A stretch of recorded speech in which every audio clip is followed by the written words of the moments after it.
We are live. Welcome, everyone. Welcome back to our Realm of Elderlings discussion. Today, we are going to discuss Fool's Quest, penultimate Fool's Quest, penultimate book. We are almost there. So, this is going to this will have spoilers for all Farsi live ships, Tawny everything until Fool's Quest. So, if you haven't read those books, Get out of I here. suggest you to leave after 5 minutes. You can hang out for 5 minutes. While we all say hi. Yeah.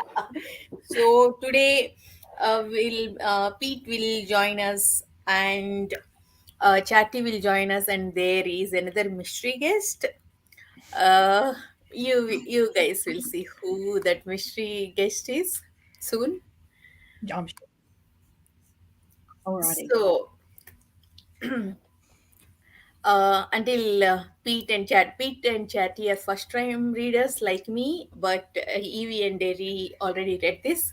So since they are late, let's start with Evie. Evie, how is your reread experience? So, the first time that I read it, I was incredibly frustrated by Fool's Quest. Like, so much to the point that I was like, I hate this. I hate, like, comparatively, I hate this book. Like, I was so frustrated. But at the same time, still gave it 5 stars, by the way. Also, like, you're supposed to be frustrated because Fitz is frustrated. And Yeah. he's kind of got his hands tied. Yeah. And on reread, it's it's got a great glow up, as Yeah. the kids say, uh, which I was very excited and happy to experience. So, Yeah. but yeah, so Fool's Quest, I forgot that Ash is introduced in Fool's Quest, and I love Ash so much. Um, and there's just a lot of incredible moments. This is the most middle book of middle books that Robin Hobb has ever written, Yeah. including the major cliffhanger ending, and I'm like, son of a bitch. So, but I absolutely adored it. So, Yeah. especially on reread. Yeah. The only book I've reread less is Fool's Assassin. Sorry, Assassin's Fate, because obviously I've been rereading as they've been published, so I just haven't reread them as often. So I'm still in the stage of finding lots of nuggets, and it's been, as you said on reread, that initial frustration because if I had any hair, I wouldn't now because tearing my hair out at just how frustrating that Fitz is in this book. But reread, you do see more of the circumstances around him that really prevent him from being able to action anything. And a lot of it's based on his own stupidity in not having left people at Withywood's to be able to be in contact. So while that adds to the frustration with him, because oh my God, he's an idiot, it's more believable how hamstrung he is in reacting to the situation and being able to do anything. So it's less frustrating on reread, but you still want to smack him upside the head and tell him he's an idiot as always. So, Well, I have theories Welcome, as Chat. Okay, Evie. hi, Chatty. Before you start, our surprise guest is here. Ooh, So let's welcome that person. That is going to be the harbinger of chaos oh today. god, Andrew. either Andrew or Nico. Who we got? Who we got? Who we got? Nico. Nico. Yay. So, Okay. Evie, go ahead. Nico, we are just talking about our first time impressions of Fool's Quest. Let's start with the peace, then we can, begin chaos. Evie, you're saying something, and then I want Chatty and Nico to talk about, their overall opinions of Fool's Quest. Oh no, I Yeah. was just gonna say I have my theories and reasons for why Fitz is an incredibly, like, even more of a dum dum, like, Yeah. in this book, but they're spoilers, and I'm sure we'll get to it at some point. So Yeah. Chatty? Because this is your first time. It's my first time, and I need to clarify, although my name says Mother of Perseverance, that's just a new motherhood. I've been Fitz's mother for a really, really long time. So he is my adopted child. And he's been frustrating from young boy, teenager, all of that. But I think I'm maybe used to him just being frustrating now, because I didn't get annoyed with him. He's Fitz. It's just like I don't get annoyed with Shade. I'm like, of course, Shade has secrets upon secrets upon secrets and is continuously not doing anything other than what Shade wants to do. That's what I expect.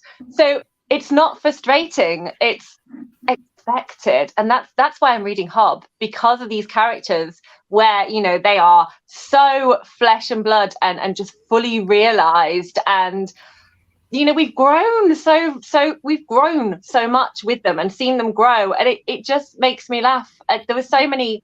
I'm not a book tabber, but I have like pulled out a few bits from this, and they were all to do with like relationships that I hadn't kind of finished with yet, and kind of long-term arc relationships, and just seeing like the connections they still have. Like, love it. And so I am, yes, it took us a long time to get there, but because so I had to skim read. I did I think I'd read like the first 2 chapters, and I'm like, why aren't they finding B? What's happening? Come on. And then I so had to you did skim read. you pulled an Anitha and you skimmed ahead Yeah, to so find out what happened.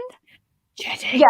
So, and we still didn't find B. So I'm like, okay, so we're not going to find B for a while. So now I can chill out. Then I went back and then I read it properly, knowing that we couldn't find B. But otherwise, I wouldn't have managed to read chapter 8 and enjoy the emotional impact, because I'm like, Yeah. missing. And so because I know they don't find her, and they just don't. Are we in spoilers?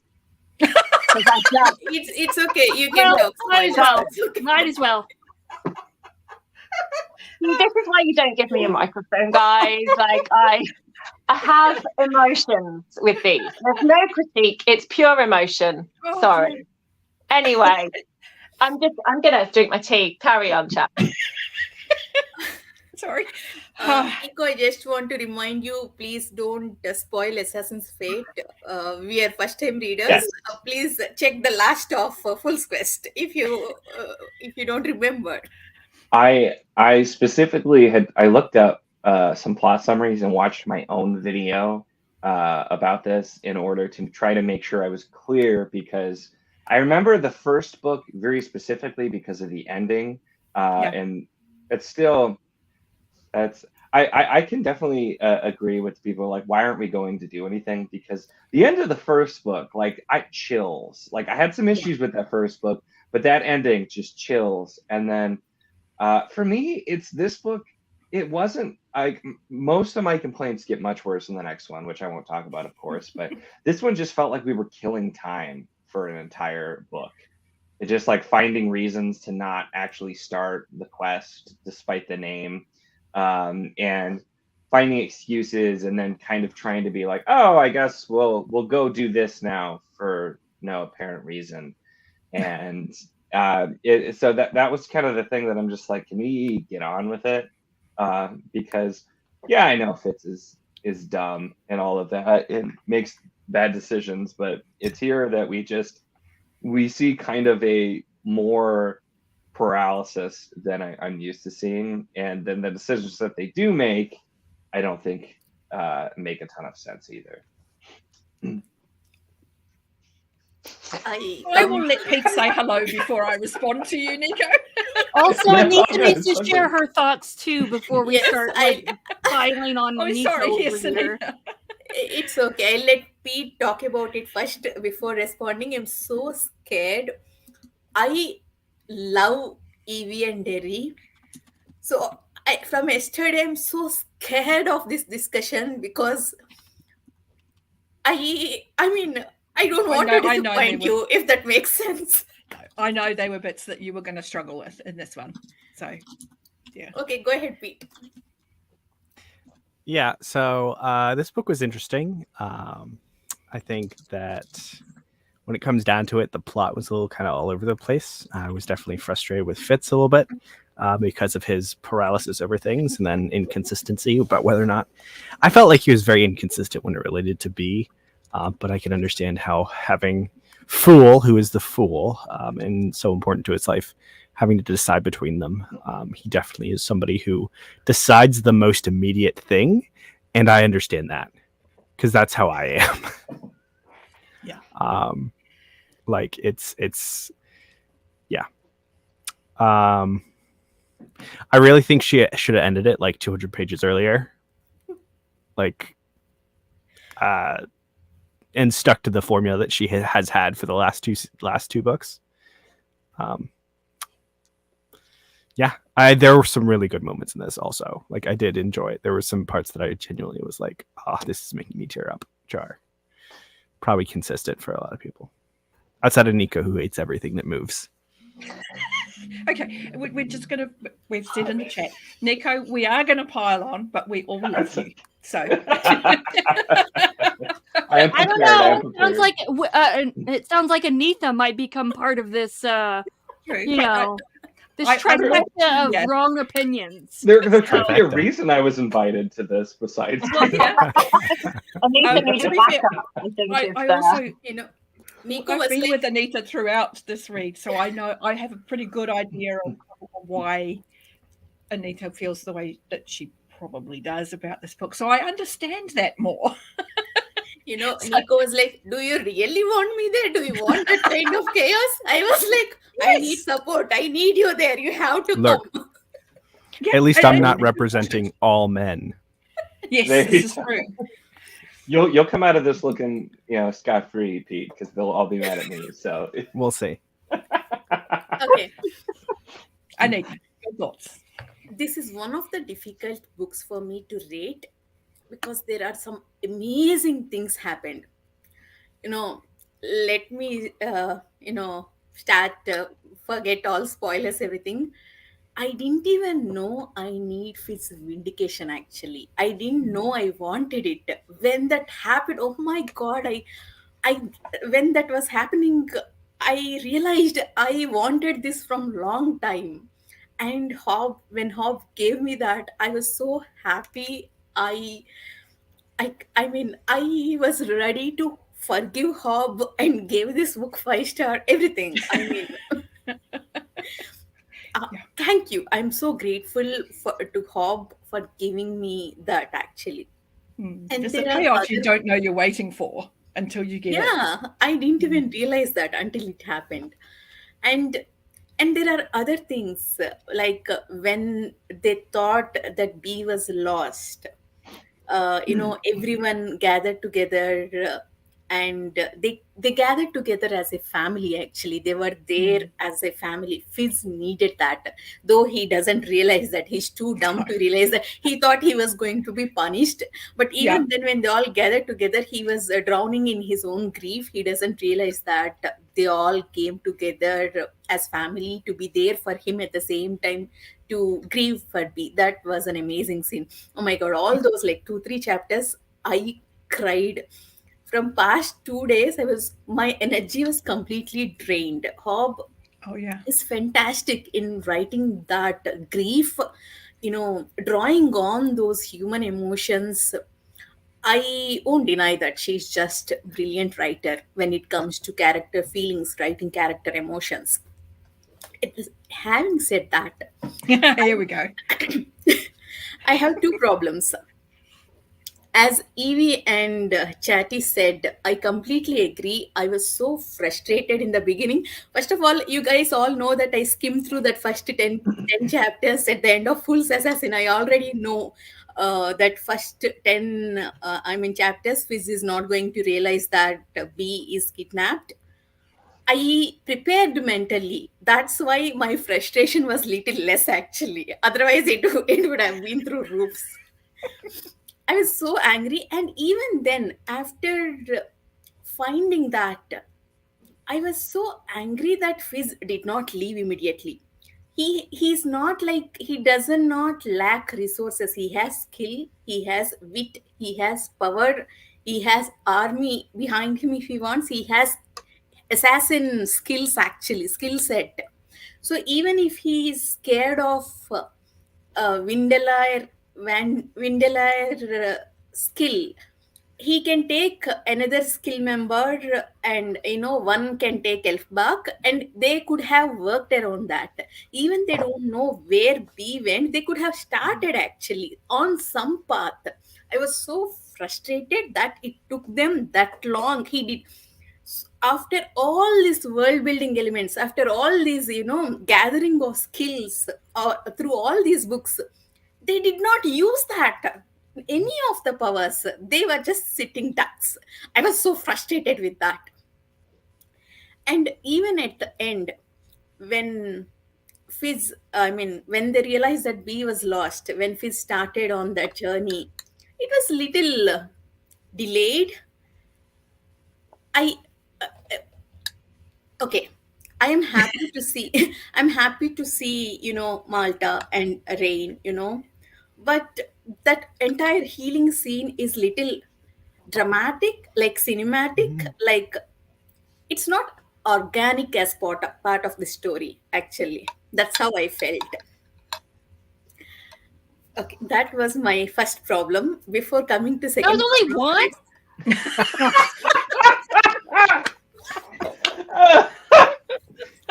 Okay, let's get comfortable here. We're going to be a while. Yeah. I had a moment in that where I was like, oh, I'm actually in the chat. Thought I was just watching this live for a minute because I'm just so sucked in to Anita's feelings. And then I was like, oh, you can see my face. Hold on. What was I doing? Look, you weren't like picking your ear or anything, so you're good. Yeah, you're good. Thank you. Richard! I will say, like, I've said with to that, Nico, all of these are valid points. So Yes. There are reasons. can we respond to that first, or do you want to go into your second point first? Your second. It's okay, go ahead. I'll come there. Okay, so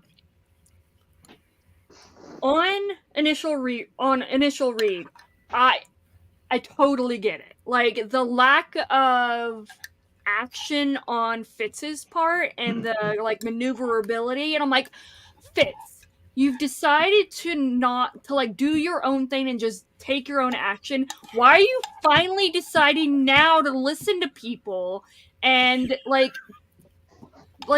because he finally listens to Nettle as the skill mistress. Like he just doesn't like, and she mentions it to him of like, you just go off and do your own thing. You're not respecting me as skill mistress. And he's like, oh crap. I guess yeah. So he's fine. It's taking him 14 and a half books to this point to realize, oh shit. Anita, you're never getting monetized, right? So like, you can trust, right? Yes. So okay, cool. Yeah, so sorry, chaos. And we haven't even gotten into the fighting with Nico. Can I respond to Evie? Yeah. Thank you. So I'm just trying to remember what my response was. What was I responding to? I got distracted by shit. Do you know what? Carry on, and I'll interrupt you again when I remember what I want to say. Fitz finally learning how to listen. Yes. So that felt right for me though, because what we've seen is like all in Fool's Assassin, Fitz is like, no, I will father B. I am her father. I'm not listening to you. You don't know what's best for B. And then the fact that he didn't have guards, he didn't have anyone with skills, that he didn't have all these things because he was so like, I don't want to be connected to Farsia. I just want us to be this little holding and not have to be part of this politic world. He thought he'd left the politic world, but he can't. That you don't get to decide that. It's decided for you. So now he's questioned every single decision he's made by himself. So now he is going, right, my decision is wrong because B's gone and that's my fault. That's all on me. Therefore, I will defer to other people. So for me, it felt right. And there is a quote in here that I want to get to. It's one of the ones I marked. And it's this little conversation between So we're in spoilers, yeah? Yeah, oh, yeah. I think we're Yeah, long they past spoiled that. one of the big bits, Chattie. I think we're good. Wanted to double check. So, Shade is, bless him, mush brain. And it's this moment here where Shade's he starts off complaining about the food, but then it kind of goes into something else. And then he goes, I know my boy, he'd know his duty. He'd be long gone by now, he would. And then it says that Fitz patted his hand and says, the impulsive boy that ran through Bookkeep Castle with a bared sword, he's long gone indeed, Lord Shade. And then Shade says, just as well, but then he says, though sometimes I miss him. And I just loved that, hark back to the second book of the first series where we had impulsive Fitz. Fitz wants to be impulsive. He really does. He'd love to get a horse and just go. But he's like, I can't just do what I want to, because what I want to do got us into this mess in the first place. I need to try and think more. So this is Fitz trying to think more. So it is frustrating. We want to just see him get off and go and find her. But he's maturer now, and he's now got to this point. I mean, it's taken him 60 odd years. He's also had that moment of running through the halls with a bared blade when he stabs Fool. That complete lack of upper brain moment where he's just like, no, somebody's got my little girl. And he becomes completely irrational and very impulsive. So he's still there. That boy is still very much but he's trying to contain him, and he's trying. Trying.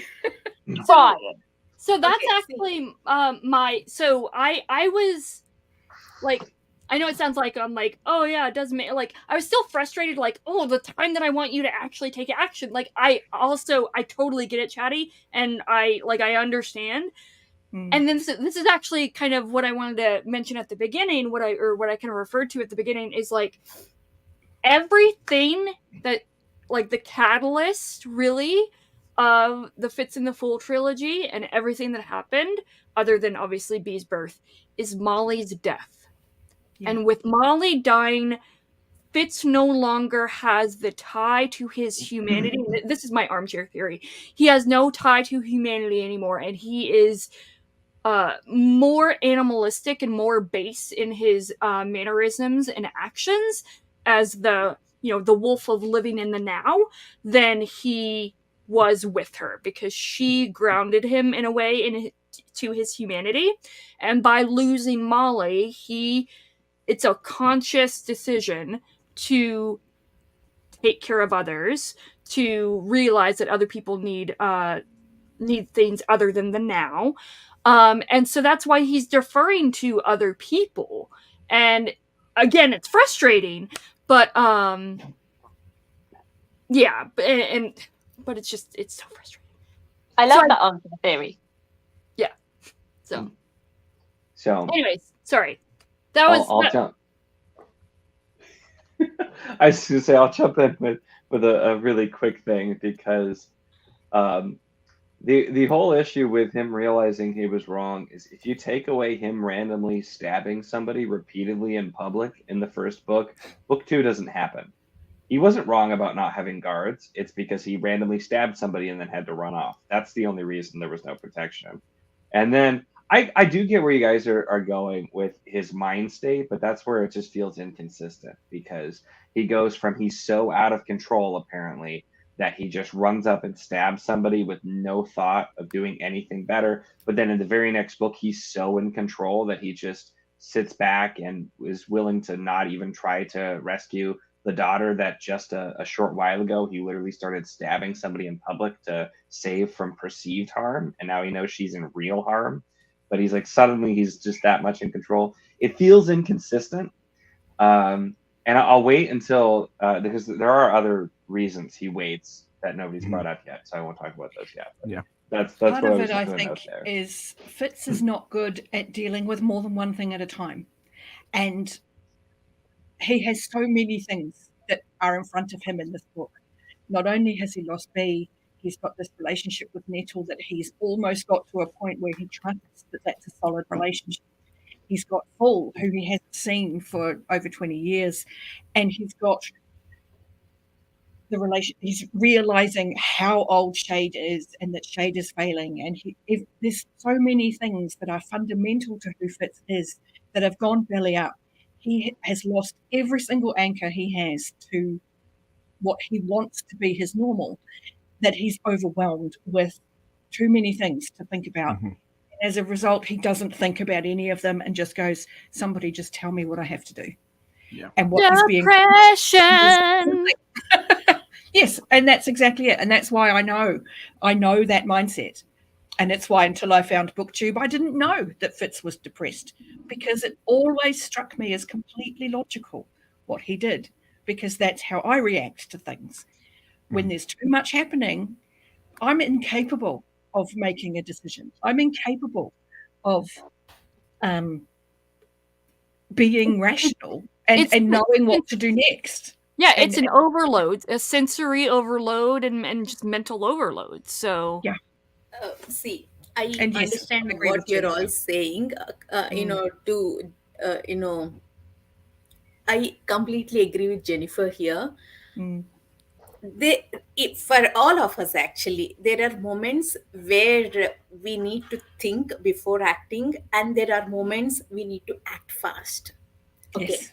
when Fizz stabbed Fool, that was actually, he lost his mind. Yeah. He totally lost his mind, he lost his control, he did not even take a moment to think. And he, yes, to Evie's point, he lost his humanity touch, because he lost Molly and Night Eyes. Mm-hmm. But then killing someone is impulsive, stabbing someone is impulsive, just tracking and traveling is not impulsive. He can still do that without taking impulsive action. That's all I'm asking. I'm not asking him to go and stab people or kill people. He can start tracking, before knowing. If he covers at least half the distance by that, I mean, he could have known, actually he could have been ready to defend, I mean, take B, at least closer by B when he got the information, instead of sitting duck in the castle. That's all I'm saying. Until Fitz accepts, though, that they've taken B, he believes for quite a long time of the book that she's been taken hostage and that he will be contacted with some kind of demand. So part of it is, to begin with, he's decided, because this is how Fitz works, that this is the situation, and he just goes with that theory instead of thinking, okay, well, maybe she is actually gone and they've taken her. And only when he discovers that she's been taken because they believe that she's this white prophet child, that does he realize, oh my God, they're actually taking her away. There isn't an option here to negotiate to get her back and find out, have a situation that we can control where I can get her back. And by then we're established, we're at Buckkeep, and like always, Shade has him tangled in all of these little webs about what he's got to do and who he's responsible for, and has loaded on the guilt because Shun's missing, and it's overwhelming. Yeah. So, and I think that's partially frustrating, like what you're saying about Fitz thinking it was a hostage. She was a hostage. Yeah. I think that's frustrating because to us as the reader, it is so imminently obvious. Yeah. So it's kind of like, oh my gosh, there was definitely a bunch of times in this book where like, Fitz, this conclusion is right in front of your face. Please grab it.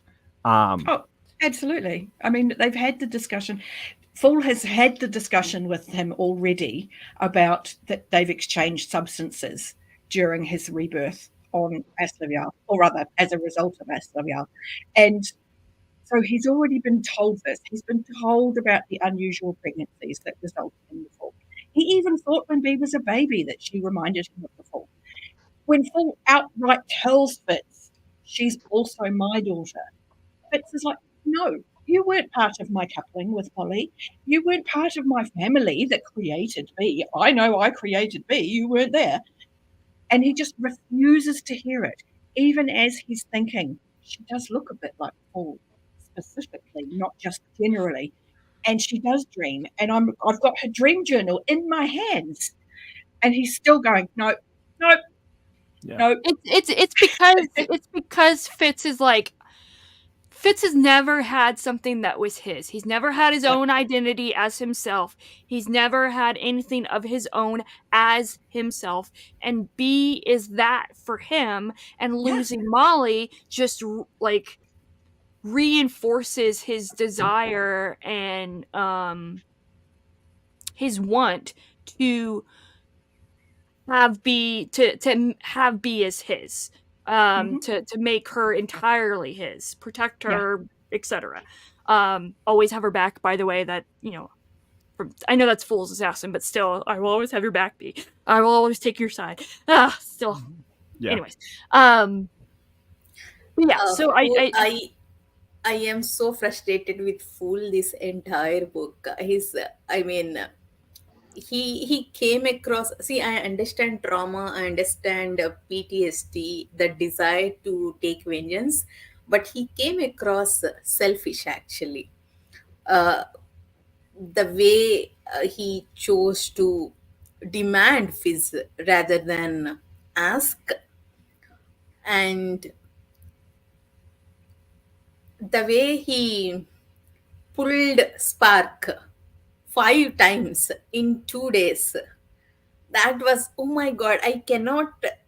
Until then I was okay, kind of okay. I was more understanding of his PTSD, but the way he endangered Spark, I lost it. That was so selfish. This entire book, that's how I felt. Mm-hmm. I agree. I completely agree, and I think Fool not having, like, his entire, going back to identity, his entire identity and purpose has been being a white prophet with Fitz as his catalyst, and he no longer has that anymore. So he's very untethered, not just like purpose-wise, but also like mentally with the PTSD that he's gone through. And so he's trying to. Yeah, Sorry, he's no. I was just gonna say. So I feel like he's trying to, trying to take some agency, but disregarding other people's agency. Yeah, he's very. Going to add that he's not only has he lost faith in himself now, he's lost faith in himself before he lost his gift. In that B's very existence, because he hadn't foreseen it before his death, he doubted then everything he had dreamed. Am I actually the white prophet? Were they right? Were they in the right to do this to me? Did I screw up? And so his complete sense of self, utterly gone. He has no faith in himself, no faith in his decisions. And this is why, as Bridget says, he does come across very strongly when he realizes that he has a part in B, because it makes him real again. Because now he's like, I should never have existed. It's an interesting parallel of Fitz and the Fool again. Ha ha ha. Yeah. Naming of the They both trilogy need Roll to credits. center themselves. And where Fool is making all these decisions and making these demands of people, Fitz is taking no action and he's deferring to other people other than the Fool. So, but anyways, what were you going to say, Pete? I'm sorry. I was going to say that he's fully attached himself to this idea of vengeance. Like, he's let that become him. Because, like, on one hand, like, he wouldn't have been able to go through the pillars as many times as he did if he didn't have a fully formed sense of self. Like, Derri and I were kind of talking about this last night a little bit, of just like, he knows who he is at this point in time. Like, and his name is Vengeance. The Fool is Batman now. But and Spark as well also has a interestingly formed, like a very firmly formed sense of self. That's why she's able to take it. Which is so also to kind of interject. It's funny how the two characters that have this sense of self are the ones that are fluid in their gender presentation. Yeah. Just saying. True. Carry on. Sorry, Pete. But that's pretty much it. It's just like he's redefined. He isn't just like doubting his previous self. He's completely redefined himself based on what is the trauma that has happened to him, based on what he's like, what he wants to do. Yeah. We've seen this from the Fool before. Like, I will talk. I want to talk about this sort of like a little bit later on about how the 1, 2, 3 of the books kind of have like, for me, like plot storytelling device kind of parallels for each other so far. One more book to go. But we have seen this like in definitely in like Golden Fall, this like absolute like selfish single-mindedness. Like when something was disrupting his plans, like Jack coming in and throwing a curveball and being like revealing that she was at like, you know, Fall Elsa has been Amber, and like Fitz overhearing all of that, you know, Fall was not happy, and then he wasn't happy with Fitz, and then just the sulking that went on through in Golden Fall. So we've seen this side of Fall before. We've seen this single-mindedness need to kind of follow what Fall thinks. And we've also seen it in like Assassin's Quest as well, when Fall thought the Farseer heir had perished. And then suddenly hearing about Nettle, he was like, but why didn't you tell me, Fitz? And Fitz was like, why is it your business? Yeah. And so we've seen this side of things from the Fall before, and I think it has just been enhanced and gone mega because of the trauma and everything that's kind of gone on before. So I actually kind of found that scene funny rather than offensive, because I'm like, of course, here's Fitz and Fall back to spatting again because they can't help each other. Yeah, there are definitely a lot of parallels in these trilogies. Though I feel like the almost formula that she had for the first two is kind of like not as there, because she's kind of jumped the gun on it a bit. And this is kind of some of my issues with these two books of just like, I think that one, the recognition of Fitz should have happened in the last book, and it should have been with B by his side. That I think it would have been better for B to be kidnapped, or the Fool to be stabbed and then B to be kidnapped on the way back from that recognition ceremony. And that they should have left off the beginning of the journey until the next book, like she has done every single for the other two book threes. But then it would just been like a rehashing of plot lines from the previous trilogies. So Ooh. Yeah, kind of, in a way. It's this. I mean, she's already done it before. Like, it's the plot. It's that's how it's worked, and it's worked well. Both, I think, see, I don't know how much happens in the next book, Assassin's Fate, but these two should have been one book. Even if not one book, they shouldn't be actually 750-page book. It's basically, sorry to simplify it this much, but it's basically the story of Taken. But at least in that movie, it happened so fast. But it did not happen fast. It's dragging. The emotional, what is that? Emotional investment we need. I cannot do that for three 800-page books. Actually, I need the story to be finished fast, because I am extremely emotional investment reader. Actually, I cry with characters. I feel characters fear. I trigger it's taking a lot actually from me. I need this to happen. I mean, resolved faster. Are you saying that you want to rereading, and that while I remember the frustration and the, oh my God, can we just get on with it? That reread really does allow you to see what Hobb is doing with that time. And she's not just cleared the stage and got set up for this last book. She's resolved a lot of things. She's clarified a lot of things. She's upskilled Fitz that I don't know that many people catch when he and Shade go through the pillar while they're injured after the battle at the Standing Stones in Oaksbury Water. And he upskills quite massively in that even Nettle can't wall him in completely. His skill goes to a whole new level in this book. So he's upskilled, he's dealing with this increase of ability. He's got all of these things happening. You've then got the fact that we learn about the fact that Shade had dragon's blood in his care, which ties us back into the Rainwilds, and why the Duke of Chalced believed he had dragon blood coming and it never came. And we know why. And So we're tying in a lot of the threads just really gently, just kind of going, okay, and that's still important. So just keep that on mind. This is important, keep this in mind. And so we're getting closure on characters we're not going to see again. We're not going to see Laurel. We learn that she's dead, being Lance's mum. We learn about a lot that's happened in the interim, and the setup for the next book is happening in ways that obviously those of you who haven't read the next book aren't aware are there. And that's part of the frustration on that first read. The reread, the value of it increases sky high, because now you're seeing, you're like, oh, okay, that's why you did that. And oh, okay, yep, okay, that's why that was necessary. So, I mean, Hobb is great. Coming from me, I know. That reread value of these books is off the charts. Everything is always right there on the page. None of it is hinted at and foreshadowed. No, it's all just there. The story is right there. You just don't have the context for it until later. So, yes, this is a very long book. Yes, it's incredibly frustrating.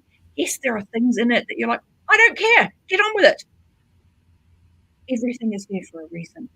And the culmination of all of it is we're literally at the end of this book, we've cleared the decks. Everything that could be dealt with has been dealt with. Every bit of closure or finalizing of situations on a grand scale, dealt with. Lots of little niggly things to tie up, but that's life. We're ready to get into the final chapter of this book. So I will say that the frustrations had with Fool's Quest is just bingo board. The power of Hobb in that like I am 1000% certain of the intentionality of the kind of evocation of emotion from the reader to mirror that of Fitz with that frustration and his lack of ability to take action. Because he's like a reined in horse. Like, you know, he wants to go so bad and just go buck wild and crazy and go rogue and berserk mode, but he doesn't, because he is deferring to those other people. But Anita, going back to what you said about wanting this to be like, it didn't need to be a 700-page book. Are you telling me that you didn't want to constantly hear about perseverance saying, but Lord, but sir, I swore to you. Yeah, I swore my allegiance to be. It's Yes. to be. We will want to ride her own horseback. Oh my god, I love perseverance. You know, at the end of the day, I don't care if Fool dies, if Lank dies, Perseverance, Spark, B, all three has to be safe. I don't even care about Fizz at this point. I'm so sorry. I love Fizz, but having said that, But I agree. I'm pretty sure I was like, I swear to God, if Perseverance dies, I'm going to revolt. So and if anything happens to Riddle, Nettle's child, or Nettle, I am going to Stop giving me bad yes and haunt Hobb. what are you worried about, Chattie? You're going to skim the last book anyway. I was repeating this is true. That's how I think that's why I'm not frustrated with this book. I was repeating the mantra of trust in Hobb, and I think if we were literally just going with, because I did start the book going with, a father is missing his daughter, and then I was like, what's happening? And then because I skim read and went, well, we don't get to see it for a while, so chill. And then the next bit, I was like, well, are we mustering forces to go and do something? I was like, okay, that's not happening for a while. Okay, chill. And then I went back and read it again. So I had so many little bleeps forward to just check what the next bit was and go, okay, we don't deal with that yet. Okay, fine. And then I can sit back and enjoy it because I know it's not happening yet. So I think maybe that's why I didn't get frustrated, because I just kept jumping ahead to check and then going back again. But it's not even with like Fitz and B, it's not even a case of father looking for his daughter. It's like, we know that this is that stuff's going to go down. Like, how can it not be going down? We know Fitz and Fool are going on a quest to deal with the whites. That's going to happen. But we still don't know enough about skill, about, all of this white stuff, and about how the dragons link in and all of this stuff. And then you've got the silver. We don't know enough about that yet. So I think that is still being explored. And also B is on her own journey. It's not just she's a child that's been kidnapped. It's like she's more than that. She has a bigger role in this, and she's working it out as she goes along, and she knows this. And we see that from her remembering as soon as they're going through the pillar. She's like, well, this happens, but I can make sure Shun doesn't go with me. And that's what she puts the energy in. So she's aware she's on a different path as well. So it's not just the human aspect. We've got the bigger, the greater good stuff going on as well. So it's very exciting. And I wasn't expecting us to start the quest, so I'm very excited we did. And just the ending, I'm presuming we're going to talk about at some point, because I'm just like, yeah. Well, I will say, Evie, it makes a lot more sense to me why you like these so much, since you enjoy the spin-off characters a lot more than I did. But in response to the combination which of spin-off character you mean, Perseverance and Ash? Are you trying to say that you don't like them? Yeah. And they're incredibly necessary to the plot, Nico. I'm not saying that I dislike them, but Sharpening knives. they're Sharpening knives. Yeah. I can't phrase this any clearer without going into the next book. So just disregard that part. But so just to with what Derri said, and then Evie, your additions, and then Chattie about trusting Hobb. That's where I was when I read this book too. Then I read the last one, and that trust was completely betrayed and eroded. And so that's where it was reinforced for me, Nico. Oh my gosh! See, that's where if the last book would have really come through for me, I think I'd be a lot more forgiving. I rated this book 4 stars when I read it because I hadn't lost hope yet.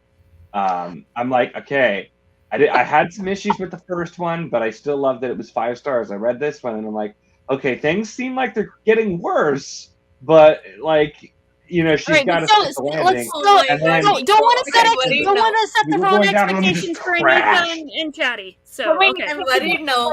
I'm so Me worried too. now, Nico. The Harbinger of Doom, please. It feels incorrect. That's your new title. Yeah.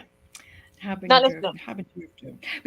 And to be fair, we can definitely have that discussion in the next one. Mhm. But we'll stick with Quest for now. What I wanted to just add to my earlier thoughts on Fitz's mind state, we also have to remember he's lived in secret for 60 years and he just got outed. He had no say in that. Eliania just did it in front of everybody. I love that. Okay. I love that. And while I sob like the world has come to an end, I'm so emotional. That's the most I ever cry in this series because it just is so perfect. There's also an element of, as always with Fitz, of being powerless. That wasn't his choice. He didn't choose that. That happened to him. Again, someone else took that decision and changed his life utterly, pulled the rug out from under him, and okay, now deal with this. He has no idea how to deal with that, of suddenly becoming public, of suddenly having to deal with everybody's reaction to who he is. He is not in a stable place at all in this book. So.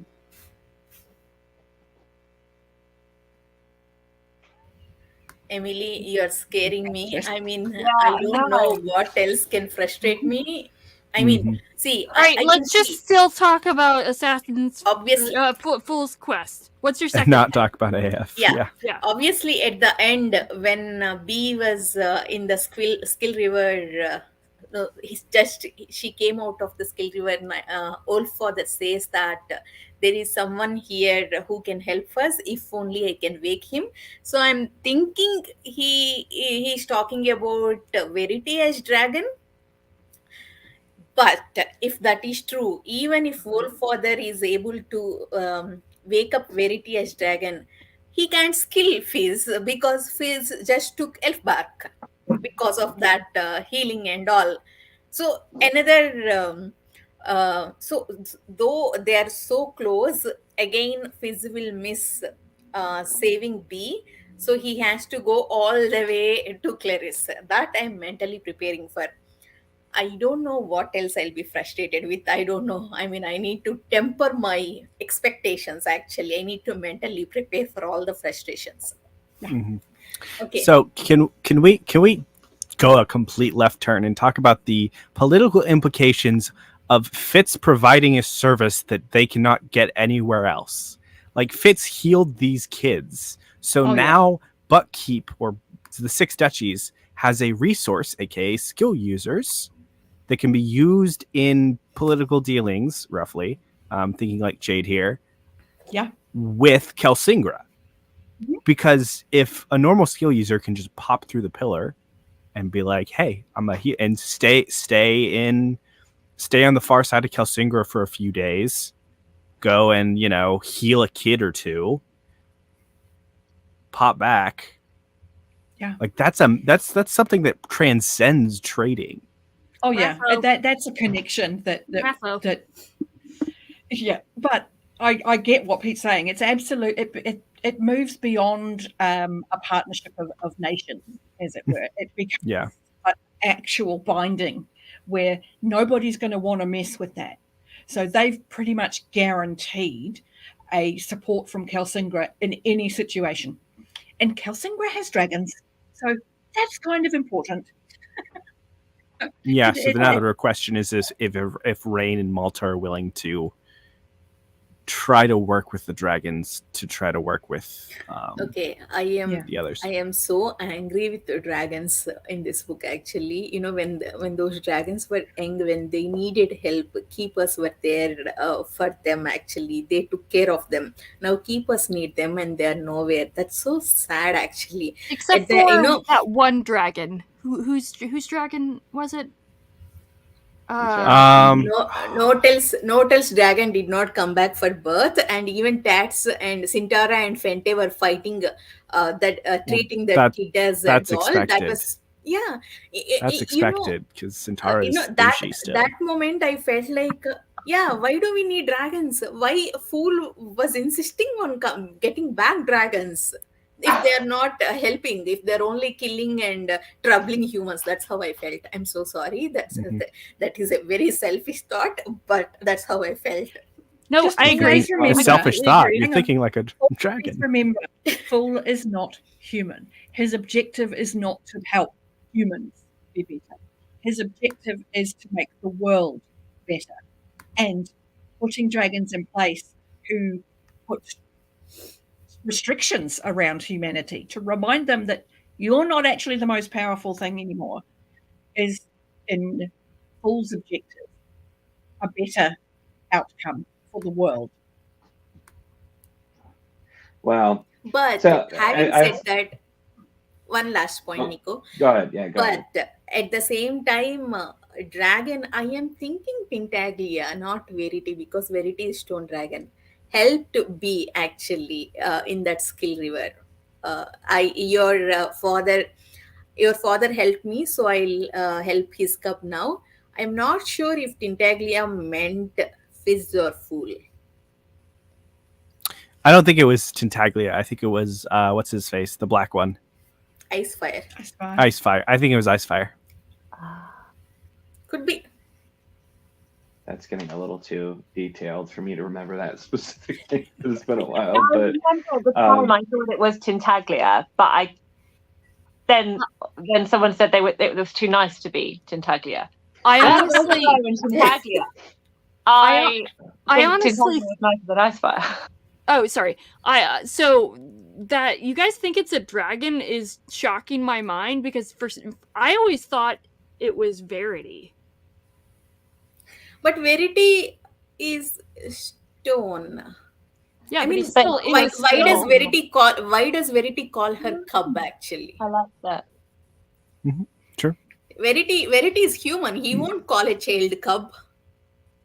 But the other thing, the other thing is that the nature of you help me once, I'll help your child, so I will help your cub, is a very transactional thing, and the relationship between Verity and Fitz was not transactional whatsoever. You sure about that? Yes. I mean, that is debatable, probably, but but to touch on a couple of, I have a different Verity opinion, Evie. I have the Pete opinion of Verity. Sorry. I'm sorry. He literally just let him sleep in his arms, and that doesn't sound transactional to me. Verity does love Fitz. He just had a lot going on, okay? Oh man, Nico. Well, so I was gonna say, because Anita hit on some things that definitely bother me, well, which tie into what Pete said as well here too, because the whole kind of convoluted way that they end up going to Kelsingra, that felt really forced to me, because it's like it is the opposite direction of where they actually need to head. And I know there are some reasons it kind of makes sense because they can try to figure out where they're going from there, but it felt pretty forced to get them there. And it felt forced to get them there so that A, we could end with this skill healing scene that we've talked about. B, so that we can set up what Pete said, which I do find fascinating, that political relationship. That is still something I thought was very cool and interesting to think about. But it did feel very forced to get it there, when there's definitely like other directions could have gone. I will say the whole like the close miss, that did feel very Hobb. Hobb likes to play with the dramatic irony like that. So while that was frustrating, I wasn't surprised to see that, but it did just kind of feel like we were forcing it to go in this direction, which there'll be more for the next discussion. But I'd like to, and you guys who have read the last book, if this is not a good thing to say at this point, just interrupt me. But I'm not saying anything specifically. I'm just mentioning there's something that nobody who's on their first read has brought up yet. We've kind of danced around in a way of an area that they could have potentially gone for help, since in Kelsingra, the dragons aren't very helpful, and so that's all I'll say. And on that too, which is also something that comes to mind for me. I'm blanking. Yeah, but we've read the last book, so I'm being cryptic on purpose, just in case. No, I know, but that's what I'm saying. I'm blanking on. Message me on Discord. Tell me what it is.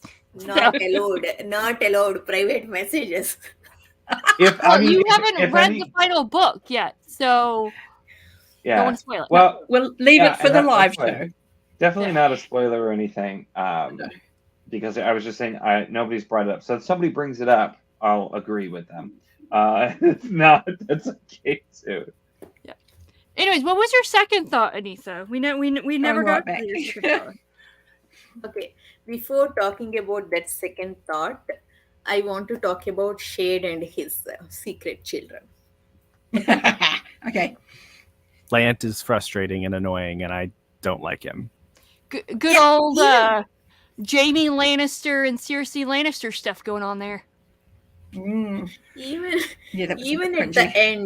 Even at the end, when Fizz said that you treated my child bad, Lant was like, yeah, I was cold and confused, and B was sulky. He was cold and confused, and he cannot, how does he think a 9-year-old child feels? Even then he was complaining, he did not learn anything, he did not change anything, he was just a entitled, spoiled brat from the beginning.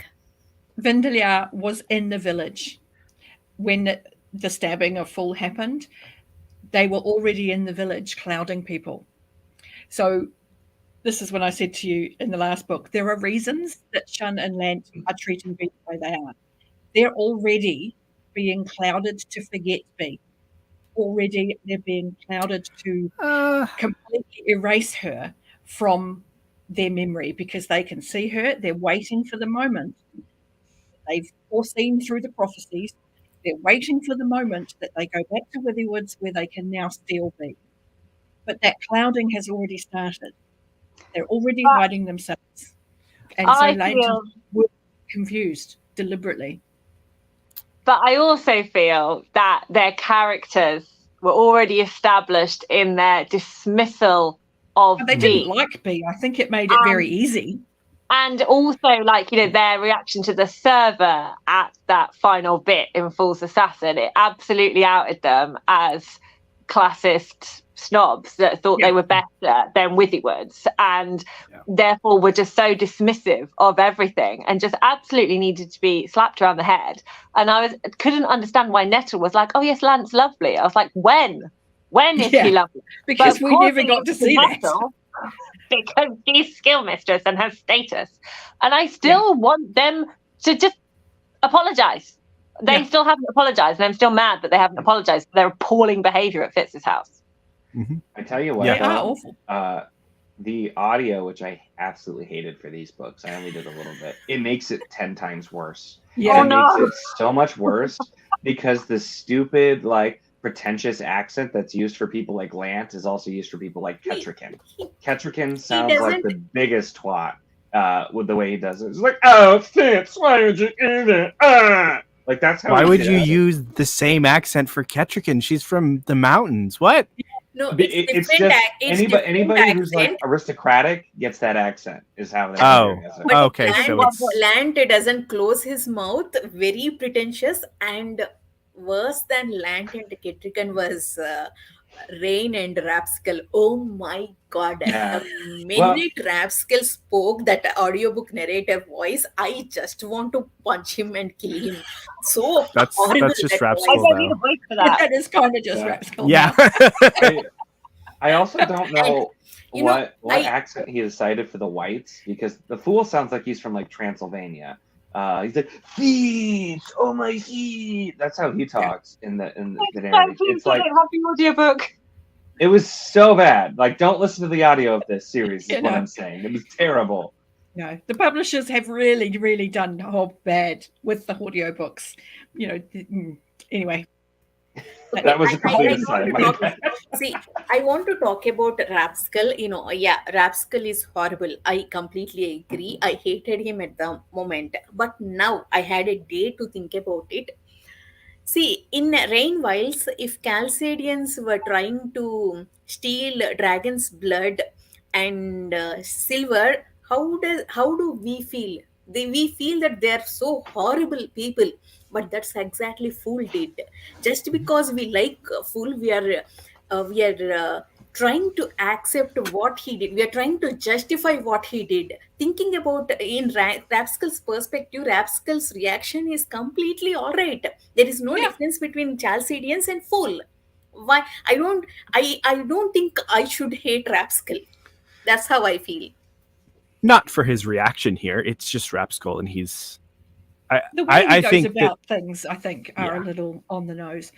But there's also an element there where Chaucer never did anything to bring about the rebirth of dragons.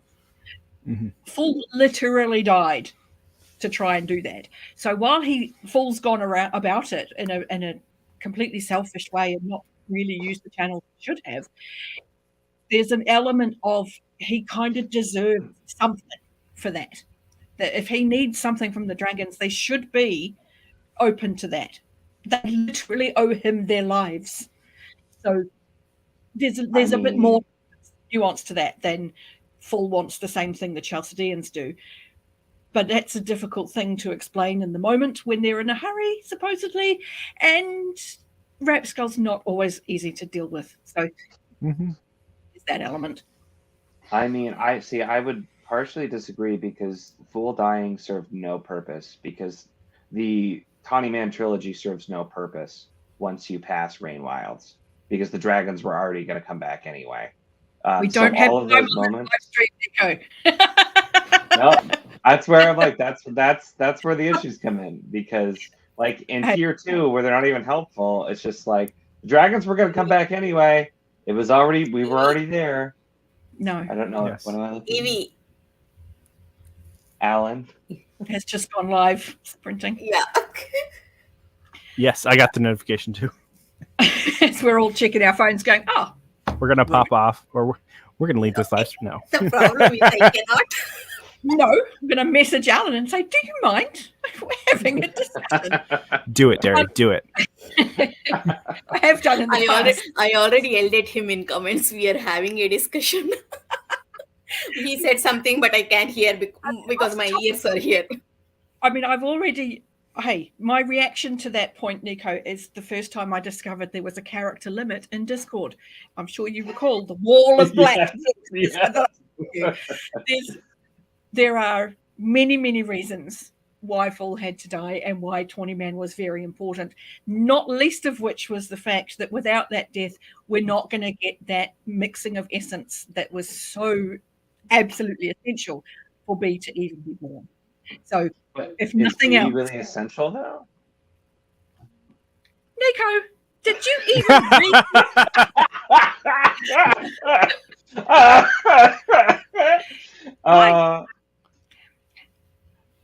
I Too many words, Nico. Too many words. I know. I do remember the message for sure. You need to put it on your wall, Nico, and read it every morning. Just because I went through everything he said in his video, point by point. I was like, no, because this, no, because that, no, because the other. And then I went to post it, and Discord said, you have exceeded the character limit. So in summary, Nico needs to read it smarter. Post comment, carry on, and flood the comment section, Derri. That's what you do. I think at that point I hadn't even met you, Chattie, or I probably would have. Anyway, that's neither here nor there. We do need to come back to Anita's second issue that she had with the book. All right, the second half of the live show now. Okay. How long do you live, Anita? Before that, I want to finish shade thing. You guys know I say it again and again in every discussion. I don't like didn't shade. talk about the children either, did we? There are moments I appreciate Shade when he showed that love and affection for Fizz, but immediately in the next scene he takes that away. I don't understand the point of hiding Shine's and Land's birth from Fizz actually, because of I mean, I could be wrong, but that's how I feel. Because of Shine and Land, because of their distraction only, Fizz lost B actually in the beginning in Fool's Assassin. Otherwise, he wouldn't have lost. All that stabbing Fool wouldn't have happened, or that's how I felt. All his secrecy, all their entitlement led to that. Part of that is Shade. I mean, it's just how Shade is. That's his instinct, is to just tell secrets and to keep the things close to him private so that nobody knows that they're connected to him in any way. And we also have to remember, Fitz is 60 in this book, which makes Shade at least 100 years old. And yes, he's using skill to keep himself young and active and healthy, but he's 100 years old. He literally has the mentality of a man from more than one generation ago. We're talking 5. He's in a different set of social rules as to, how he should be behaving. And that becomes more obvious in this book as he loses his connection to the skill, and the ways that he's been using the skill to keep himself healthy and aware are taken away from him. And we see him dwindle so very quickly. And remember that he's actually just an old man who's frightened of everything. And keeping his children private and secret and hidden is kind of no surprise at all to me. But he also assumes that Fitz had figured it out. Somehow Shade, in all of these years, hasn't figured out that unless somebody points out the obvious to Fitz, he doesn't notice these things. Well, I think it's a little ironic that Shade wants to keep his children safe, assuming to keep them away from politics and throne stuff, but he's totally willing to use everybody else's children if they even have a little bit of Farseer blood in them. He knows he's so hypocritical, and I kind of love that about him. Yeah, and it's just who Shade is, and because it's believable, it means that she's written Shade well, because it doesn't seem out of character. You're like, yeah, that's how Shade would be. Secretive. Yeah, that's how he is. I do. I like Shade. I like Shade a lot. He is one of my favorite characters. In terms of would I want to go and sit next to him at a family gathering and spend my whole evening with him? Absolutely not. He's very much one of those people that I'd find fascinating. Would be really sad to kind of see dwindle, but would also be like, you can't say that. You can't do that. Stop acting like that. You do with your kind of older relatives sometimes when you feel like you need to kind of like tell them stuff. That's not appropriate anymore. You can't say those things. No, exactly. Has anyone But I seen do love him. Drunk Uncle on SNL on Weekend Update? He's Drunk Uncle. Oh, okay. Look it up. Shade is a terrible person, but a fantastic character. Yeah. And Shade too, and his kind of fall from grace, I feel like started in some ways in Tanya Man as well too. Yeah. But you do understand why he is the way that he is, though. Yeah. And it's one of those. It's something Hobb does well with giving you these characters who are not good people. And Shade's not even a villain, but she'll do it with some of the villains too. Like they're not good people, but she'll make you kind of understand, and it doesn't make it right, but it makes you like she can still kind of make you empathize with people, And it's like Kenneth being, I think, one of the greatest villain arcs in live ships, because terrible person, but damn, does she make you empathize with him anyway somehow? No, zero. 100% hate him. I agree with you on that one, Nico. Of the worst. He was the worst, but she does also write that in a way that by the time you get his entire story and you get all the world lore around how he became that person, it's all he was basically forged, and he was unable to be better, literally unable to improve himself, even though he still managed to improve life for an entire region simply by existing.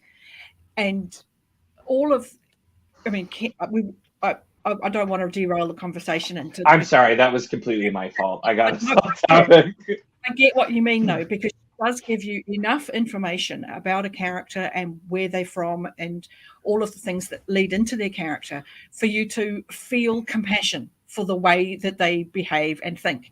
Because you're like, I understand why they're doing that. I don't agree with it. I think it's terrible. I think they're an awful person, but I understand how they got to the point that that's the decision that they made. And regardless, I was just going to say, regardless of whether you empathize with the character that you love or hate, Robin Hobb is able to make compelling characters. Oh, very. I'll put it that way. Rephrase it that way. Yeah. I also think it's really funny with Shade that after he starts going senile and hanging out with Shine more, and then Shine starts being mentored by like Ketrican and that whole circle, he's like, gosh, Ketrican is making her vain. Oh yeah, because that totally wasn't the case beforehand. Yeah. I must say, I very much enjoyed bringing back Ketrican as well, and it's lovely to see her as an older woman. And I liked getting her being angry with Fitz that he never told her that Ketrican knew. Yep. I bawled. I was during that conversation. Yeah, that was a rough one. Profound. That moment was so profound. I was like, oh, that she'd understood why it needed to be not recognized, and why she could never have brought that up with Fitz. And that is one of the things that for me was handled masterfully in this series. Because despite my issues, like I said, I've never said I hate all of it or anything. There's still a lot of things that I did enjoy, but because the Fitz and Ketrican relationship, that was such the culmination of something that's coming from the very first series. Because they had sort of an interesting relationship in the first trilogy where they cared for each other and they bonded because Verity was not available, and then Night Eyes loved her. Yeah, and it's what happens then at the end, and we never really know if she knew about it, and all through Tawny Man we still don't really know if she knew about it, but they have this kind of close bond still, even though they hadn't seen each other, and there's a genuine caring. And so just kind of seeing that the culmination of that was masterfully done. So I will definitely say that as a positive for me. I just liked that she was angry with Fitz. It's like, you didn't tell me I was witted. Yeah. You knew, and you didn't tell me, and I could have. Lost I years. did that. I've been alone all these years, and I didn't have to be. And I did find that really heartbreaking, um, because it's Hob. Of course it is. Um, so I did like that aspect. Yeah, So comes I find it interesting that Kettrikin didn't really like try to figure out if she was witted when she discovered her son was witted, or even in the years afterwards of being of I like, think because that's. I but think we that's just when found she out got she doubt. knew that Maybe. Fitz was the father. So true. she will have assumed it came from Fitz. But she couldn't say that because that would acknowledge that she knew Mhm. it was the father. So, But I feel like as a, if you hear about an experience with this magic and stuff like that, and you're like, wait, I feel like she's smart enough to be like, wait, I've had an experience like this before. so for always as had a, as it. a as a terrible analogy, I imagine, as take this with a grain of salt because I'm not colorblind. But if you, well, actually, no, this is, if you have someone in your family that is diagnosed as colorblind, or they realize that they're colorblind, and you're like, oh, okay, cool. But you go through life seeing the world how you see it, seeing colors how you see it, you don't question it. Only to realize after the fact that, oh, actually, you're colorblind too. Mhm. Not directly after. So it's just her wittedness is something so much a part of her that she doesn't question. She Yeah. thinks that's normal. She doesn't realize that that is wit. It's a Okay, pre-existing. I can understand that, but and we did at the- see that in Farseer, because when she meditated is when Fitz first understands that she has the wit, because she zens out and Fitz feels her questing and connecting to the world around her, and he freaks out. He's like, we can't be doing this, and interrupts her meditation. But that's been her meditation. Her whole life has been doing that. So she hasn't recognized that as wit because she's never seen an individual animal as something to communicate with. Her Mhm. wit was to just experience the world and, ground herself, as it were. And so I get why she would not even consider that she was witted. yeah. And for her to find out that she was, and that Fitz knew, yeah, I'd be annoyed. But Fitz also says that it's a very weak gift in his estimation. Mhm. So, maybe that had something to do with it. I don't know. Yeah, but that's like taking a Fitz's yardstick of the Oh, people's yeah. ability to skill and wit is not realistic. So No. So he thinks average size is 7 inches. Yeah, that's exactly it, Pete. Exactly. this is a family show. Pete, Hey, you're the one who said neither was never going to get monetized. I reckon. Jeez. I don't want her channel to get deleted, Pete.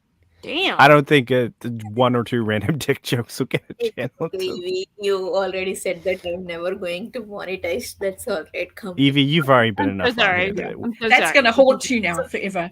I know. So, It's okay. It's All okay. right. I Everybody, we're starting a that- campaign to get Anitha monetized. I right reckon. now. Do it. Do it. you will never finish that campaign. Don't do that.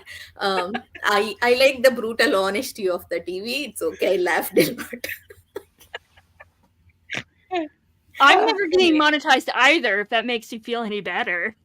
No, not at all. You are at least, if you want to, you are very close. I Okay. am nowhere near it. Anita, Okay. please continue. Yes, this is your show, and we are just talking over you. Yeah, we've Okay, steamrolled you. this is going to take long. Please be patient and please let me finish. And I think I'm going to be alone in this. This is unpopular opinion. I don't like the way Hobb handles sexual assault. Of course, sexual assault is a very complicated trope, and no one can handle it comfortably. Like, no one can make a reader comfortable with that. That is a horrible thing, and it triggers. There is no doubt about it. But I don't like the way Hobb pick and choose his victims. Number one. Number two, I don't I don't like the way she focuses on victims rather than the perpetrators. You know, she did that in even in live ships. In live ships, there were. I said this. I'm sorry for repeating. There were two women who had ambition, Althea and Cerilia. Both were sexually assaulted. Women who wanted like marriage and who are traditional women, they were rewarded actually. They got the power.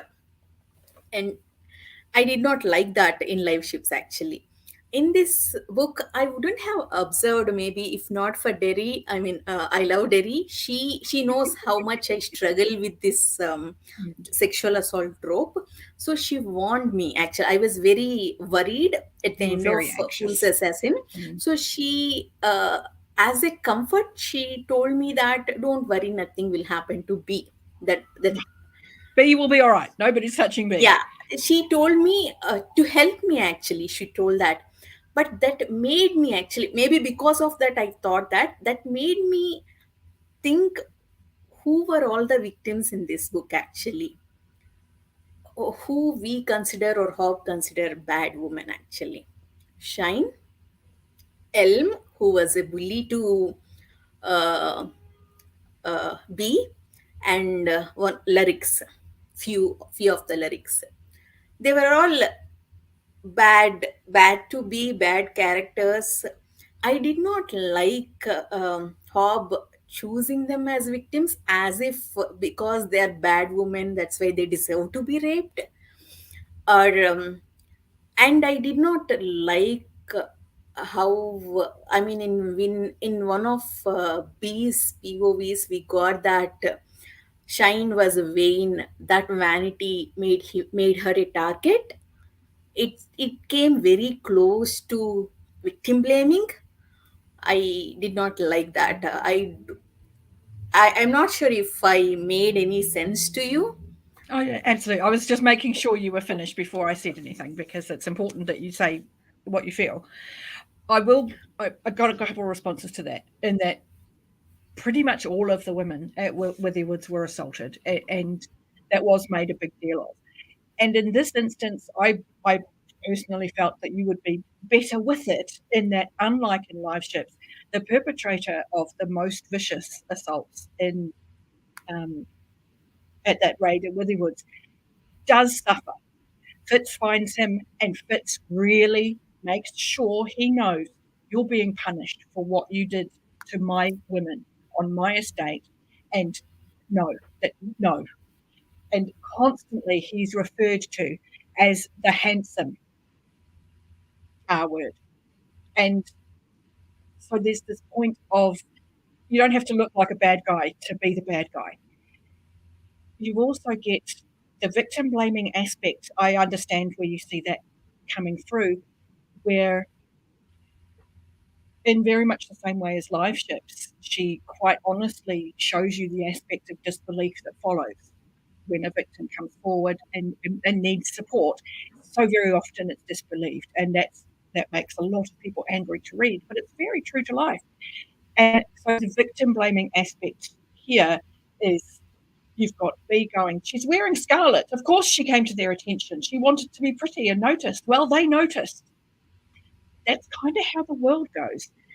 Almost anyone who has had to go through this, if they do have the courage to stand up and say something, the first thing they're asked is, what were you wearing? Yes. So it's very true to life, in that that's the first assumption people make, is what could she have done to prevent this? And Bee's a child, and she's been taught that people will react to her based on how she behaves and what she looks like. So she can only use that in her estimation of, why did that happen to Shun? She hasn't learnt, or I mean, she's in the process of learning, obviously, that sometimes you get no say in how people treat you. It has nothing to do with you, how people treat you. So, in many ways, I think Hobb deals with sexual assault incredibly well because of that, because she makes you look at it and go, that's not okay. And I do think that's a deliberate choice on her part. And I do think it's handled fairly. So, Okay, I two things. Go ahead, Chattie. I just kind of wanted to chip in just on the for me it read more as sympathy. So these were people that we disliked, but seeing what happened to them then gave us sympathy and just the horror of what went on. And also from when we did get a little bit of it from the handsome rapist, and it wasn't Shun's looks that no. was, it was the fact that she was the only one that wasn't. So obviously, like we do see that, and B sees that, but what is highlighted is that it wasn't the look of her, it was the fact that he wanted the fight, he wanted the control, he wanted the power. And that's what we know rape comes down to. It is a control and a power thing. And there was also, we did again get the victim blaming as well in the man that was assaulted, the gardener, and that horrific story about what happened, and almost like the Withywood's community kind of closing in on like, but why would you let that happen? It's like you don't let this happen. Yeah, this isn't it's something. Like, and it's almost like you're fighting back is almost like he's giving them what they want, and that kind of came through on that. So it's almost like muting yourself is like a protection thing. So we get to see that side of it as well. And it is horrific. And it is totally, utterly horrific. And I think in other books where I have read, but I haven't read a huge amount, but the ones where it's been kind of like a line and it's happening off scene. And we don't. And then it's forgotten about. We never come back to it. We don't see the aftermath and the shame and difficulty of continuing in your life. And it's like we are seeing it more from, I like that we focus on, it's hard to read, especially, I don't know what everyone's experience is, their personal experience is. It's very, very, very hard to read. So I absolutely think that the trigger warnings are so important in this. A book where I did see on the page stuff was Pillars of the Earth, if anyone's read that. And for me, that felt too much gratuitousness to it.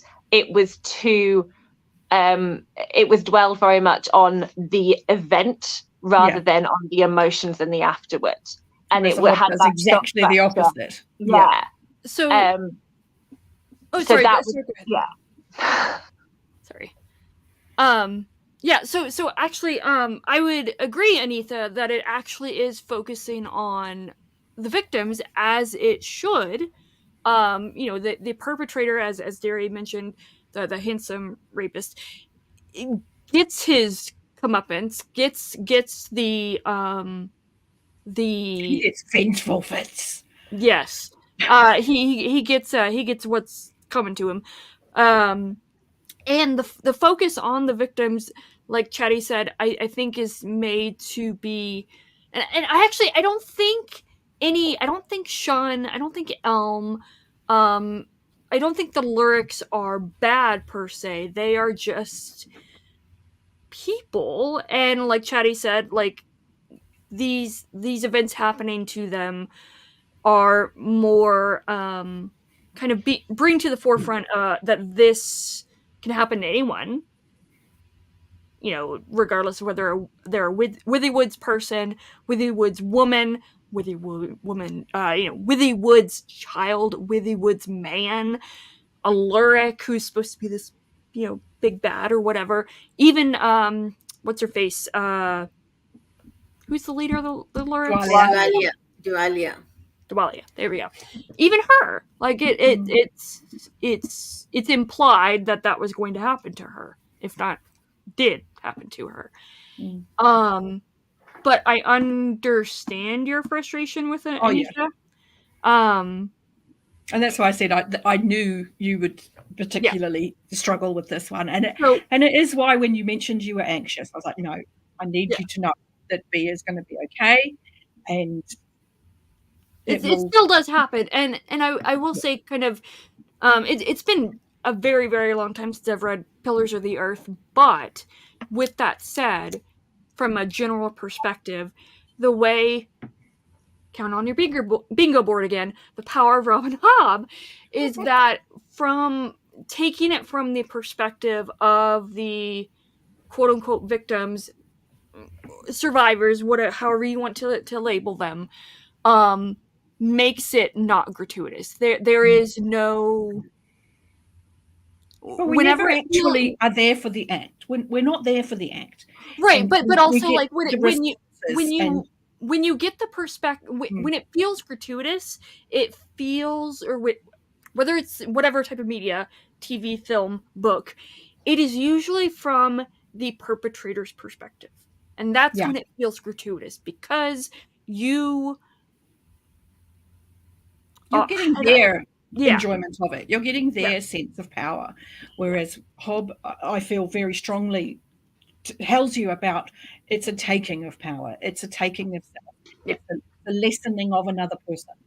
And that's why I think she handles it well. But I absolutely grasp why you struggled with it, Anita. And it's valid because it is difficult and it can be seen as you said, a punishment for bad characters because she does focus on those. But those are the characters she's had been focused on. She also has characters that weren't focused on being assaulted, but because they were never part of the story, she can't spend a lot of time with them to show you their coping mechanisms. She does the best she can. We get the gardener story, we get the community's response to him. But we've spent time with Shan and we've spent time with Elm. So, yes, they're going to be more in the forefront of the story. The fact that they were bullies, bad people, is kind of secondary, but it's valid what you're saying. What wasn't Okay. the shepherd one as well? And he's one of the ones that he was the one that Fitz gave, like officially handed over the shepherd. Shepherd Lynn was the one who burned the bodies. That's why he has the trauma and he wants to commit That's right. suicide. Okay, Yeah. thank you. See, But he was lovely. He was always kind to be. Before moving on this topic, I want to say one thing. We all have our different biases based on our upbringing and all. Growing up in 90s, most of the movies in my first language has this trope. They want to elevate the hero, main character. So always they choose that sexual assault, either hero sister or friend, someone will be sexual assaulted brutally. I mean, that will be very brutal, and because they want to elevate the evilness, then when the main character hero defeats this person, he'll be more elevated. So they increase the brutality of that event. They won't do that to like a heroine character, main character's love interest, because she has to be pure and virgin. So always other characters. Mhm. So I have seen so much growing up. I hate those movies. So I hate this entire trope. So this came close to that. So I did not exactly care for. I know actually Duke Elick and that handsome rapist got what they want, but I did not care if he's torturing them all that entire storyline, because I don't want that. I have seen that. I am so tired of that trope. So Okay. I did not Getting what care he that. did was one of your problems with life. Yeah, it's very personal problem. Other people won't see it that way. So I want Fizz to kill them fast and go after B. Don't waste time here torturing them. That's how my thinking was. So what that thing that they got what they deserved did not have the same impact on me because I did not care for it. No, fair enough. Makes complete sense.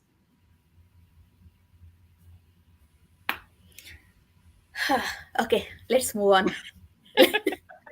I know this is going to. Okay, let's talk about a couple of the animal characters where we had Motley, who is Yay! fabulous. We love Motley. And we have the horse, Fleeter. Oh my god, I It's love wonderful. Fleeter. And so I thought we're actually, still getting all these new characters and elements and perspectives on our By, character through these other new characters' eyes. And by it's the way, Fleeter being given to the little Patience stable girl, yeah, and her name was Patience. yeah. And but it goes back to a lot of the themes around interactions with animals that Hobb uses a lot, where we use animals as a species. Humans use animals. Mhm. And we got in Fool's Assassin, we had B saying it feels rude to sit on a person and to see horses as an individual. So it was really nice for me that the bargain that Fitz made with Fleeter was Fleeter got to choose Mhm. who to. And on top of that, Fleeter demanded it. Yeah. Fitz didn't offer anything. Fleeter made the demand. That's right. That negotiation was about her Fleeter having the ability to demand it. You know, Fitz gave enough respect to Fleeter as an individual to make that decision for herself, Mhm. and then enabled it. And it was just wonderful. I loved that. It was also heartbreaking at the same time. It was. But yeah, Fleeter's somewhere nice now. Thank goodness. Yeah. I will say it's definitely refreshing to see that versus in a lot of fantasy where horses are treated like, you know, just interchangeable cars. things. Yeah. and they'll just participate in battle, they'll die, and nobody talks about that, and nobody cares. After reading Farseer, I think one of the Farseer books, I was reading Shadows of the Apt, seventh book, I think. There they get involved in a battle, and in order to kill the riders, they cut horses' calves first, then they fall down, and then they attack the rider. I was like, oh my, before that, actually, I did not observe or I did not notice, but after reading Farseer, I had this, affection for horses. Or, I started noticing them. I mean, I felt so sad for those horses. I'm offended that you never noticed it before, because as the resident horse girl, you should have known this all along, Anitha. Okay, see, I like horses. I know. I like them in movies, but in fantasy movies, especially military fantasy books, Yeah, they're when just they part of the die, equipment. yeah, They're just yeah, kind of, they're part of yeah. the equipment, and they die. I mean, Yeah. So it's nice to see that sort of reminder that they're actually still individual living beings.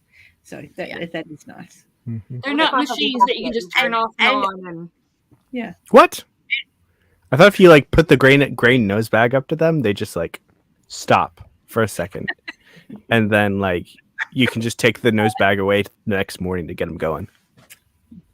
Maybe put a carrot in front of them. Yeah, I'm pretty sure that's not how they work, Pete. Pretty sure. I wouldn't know. I really haven't had interactions with horses. Just you, isn't it? I just know to stay away from the front and the back.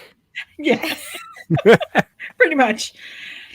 But Motley, can we have a moment about Motley? Because Motley is lovely, and her vocabulary is insane. So, did anybody like? I'm glad Motley was in this series versus the last series, because if Motley had been in Tawny Man, I would have been like, all right, who is your wit companion? You are absolutely witted to somebody else. You are a spy. Yeah. Yep, that would have. Otherwise, and now I'm just like, is Motley witted to somebody and not telling anybody?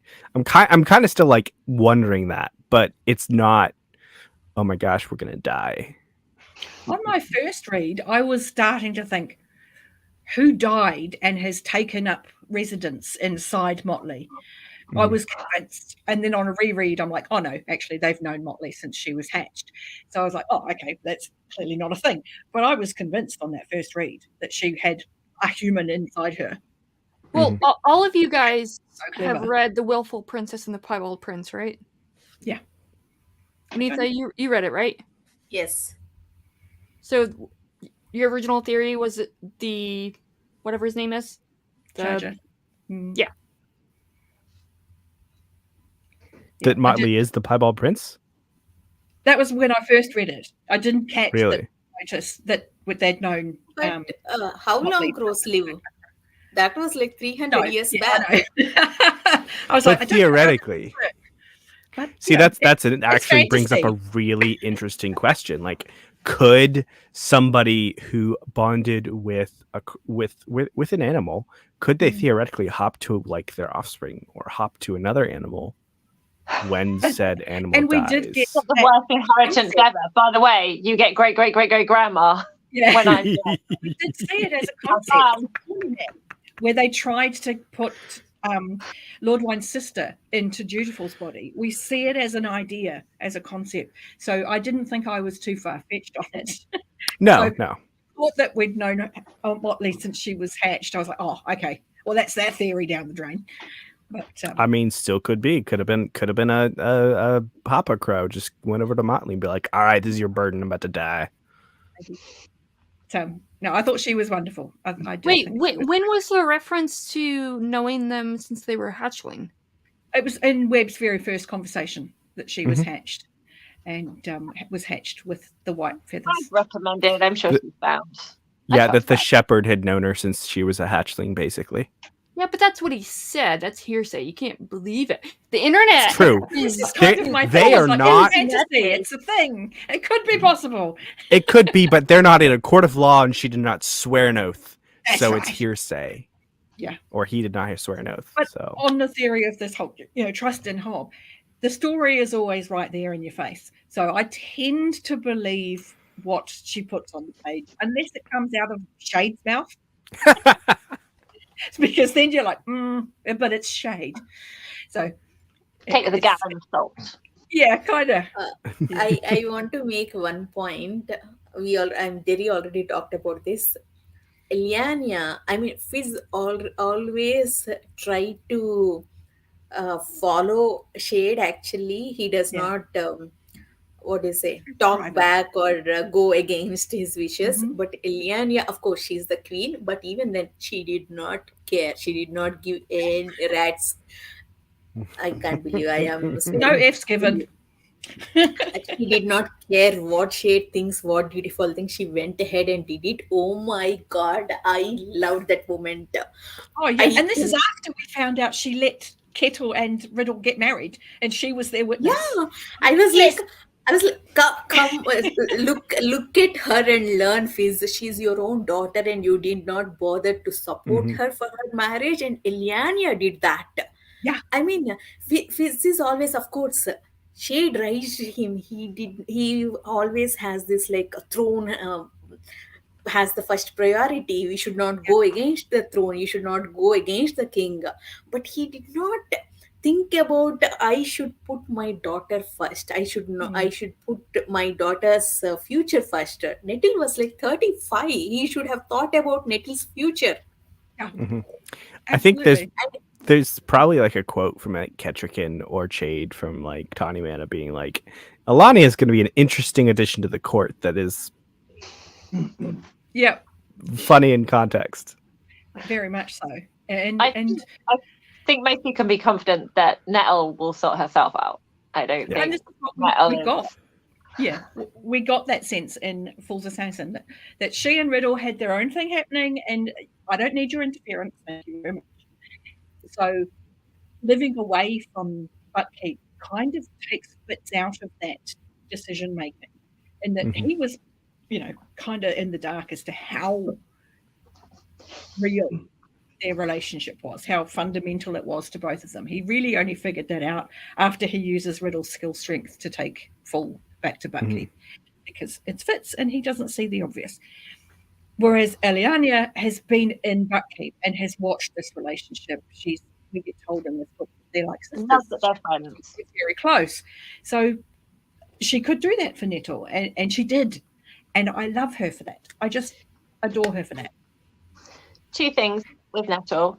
One, it's more with Riddle, but I loved Fitz's reaction to the news that Riddle told him. I love that scene between him and Riddle Riddle's like, doesn't matter what you say. And Fitz he's like, panicking. He's like, oh my God, Fitz is going to beat the shit out of me. I loved it. But what I loved more This is what I've been needing since Fool's Fate. That's my favorite Yes, book of all time, Fool's Fate. But this is what I needed. and I love Where is it? Hold on. When Nettle kind of like, when Fitz is just spilling, and then Nettle just says like, I've never really known you, have I? All these years, the things you kept hidden from me, lest I think less of Burrick or my mother, the reserve you held because you felt you did not deserve to intrude into my life. Has anyone ever really known what you felt and thought? And I love that she finally gets it. clicks. Finally, like I've been needing that. I've been needing that moment for so long, and I was just. And I'm pretty sure she opens that conversation with, "Oh, da." Yeah, she does. Yeah. She does. Yeah, that's when she starts calling him that, right? Yeah. I mean, she calls him once in a while, but that's when Fizz believed actually his own daughter loved him. Yeah. That's right. I mean, And Nettle and Riddle are precious. Nettle's child. Riddle has to be safe. And how Otherwise, I'll write. Eliana's already claimed this baby girl for I love it. I love it. the outside. She's like, no, this girl's going to be queen of my house. And I was like, I like that. I like that a lot. Eliana's awesome. I wanted Don't to say want something. I love now. her. Yeah. But Brilliant. Ketrican was like, Ketrican was a bit of a wild cannon to start off with when she came in from the mountains, wasn't she? Yes. She didn't do court her way, the way it was done. She came in with her own rules and her own way of doing things. Yeah. And everyone at the start, everyone was like, Fitz, you have to watch Ketrican and just make sure she knows what she's supposed to be doing. And then there was that scene where she came out in armor and went off with them to go and get the raiders. And Fitz was like, I'm not going to tell her what to do because she's awesome. That's what needs to happen. Yeah. And now we have that with Eliana. So, they're doing well at picking these queens. Oh, absolutely. And we're getting a lot of nice callbacks as well, where in Farseer we had Foxglove and Whistle create the Queen's Guard because it was necessary and nobody was doing it, and it was dumped on Fitz. Can you do it? And this one, Foxglove comes back and she's like, you know how we did that thing? We've kind of done it for you. I liked that callback. Tears. Yeah, I thought that was really well done. I kind of hope that the Fitz guard, the bastard guard, whatever you want to call him, comes into play in the next book. Like, I think it'd be really nice to have them actually like come help clean out the City of Bone. Yeah. What were you going to say, Anitha? It fled. Yeah, it's lost. Did we talk about everything? Every character? Perseverance. Did you speak about them much? I'll let us end on a happy note. So I won't. There's one other thing I could talk about, but I won't. No, What please. do you want to talk about? Go for it. Go for Go it. ahead. All right. Okay. I mean, can we talk about how stupid the lyrics are and their entire plan making no sense? They're literally inbred. I was just going to say Yeah. that. Inbred cultists. But that's who you sent on this mission? But no, the With- lyric on the mission, Dwalia was on the mission, and she's the only one who knows what she's doing. Dwalia was the Pale Woman's nurse, and Oh, penny dropped. about Dwalia and the glove. That was the point at which I hated Dwalia. It's like, how Well, like, dare yeah. you. I mean, I hate her too, but she's not super bright either. No, Like, but I she's mean, also, she had to force that's information you get in the next book. It's the ace in the hole with Vindelier or whatever his thing is. Oh, yes. I think her stupidity really is the crux of him, is that she only had one of them Oh yeah. with Vindelier. that was her only option. But I just Yeah. that's where like I'm only specifically talking about Fool's Quest. I know there's more later, but I'm very honing here. It's just knowing that they went on this massive journey with all the plan being this, inbred, like not all there in the head boys, our only hope. We hired mercenaries from Chalced. which are like all they do is kill and rape. Like that's their culture. Like not a great idea there. And then like on the way back, which didn't seem planned out that well either, everything goes wrong, and it's like, oh darn, we didn't see any of this coming. Despite the fact that they're apparently following prophecies. So that was another thing in this one where I'm just like, all of their parts, I'm like, I don't want to read this. I don't want to read this at all. I think the you have path, to. it's the yeah, exactly. Yeah. I think you have to kind of go with it to some degree, and that Full tells us very early in the series that history has that it's on a direction and it's very hard to shift. So while at the moment the servants and the path that they're seemingly following isn't exact, that's only for a short period of time, because the changes that Fitz and the Full have made are still new. The history line still wants to come back to what it has always been. So broad strokes, they have a good idea of what's coming, but they've lost the detail of it. They've lost the exact nature, which they've relied on for however long they've relied on it. So there's an element of, yes, broad strokes, they know what will happen, but they've lost a good window of time where they don't know what will happen. And in that time frame, Fitz and the Full could potentially take them even further away from this known path and genuinely prevent the path of history going the direction they want it to. So it's kind of a weird, you have to believe in the river of history and time and the wheel that Paul talks about, and understand that the changes that they've made are temporary until they're not.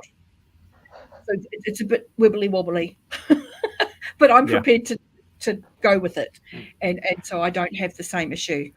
I think it's just that they're like, I get the point that they don't know the specifics now because they don't have the breadth of prophecy really supporting them now, but it's really just like they're idiots, they're cultists that are floundering because it's been cut out from under them. That's the reason I felt like that's the reason I felt like what Fool wanted is a genocide, basically, because not all of them are bad. I mean, maybe that's how I feel, because I did not see them actually. We did not see their actions other than Beast kidnapping. Whatever the information we have is Fool told us.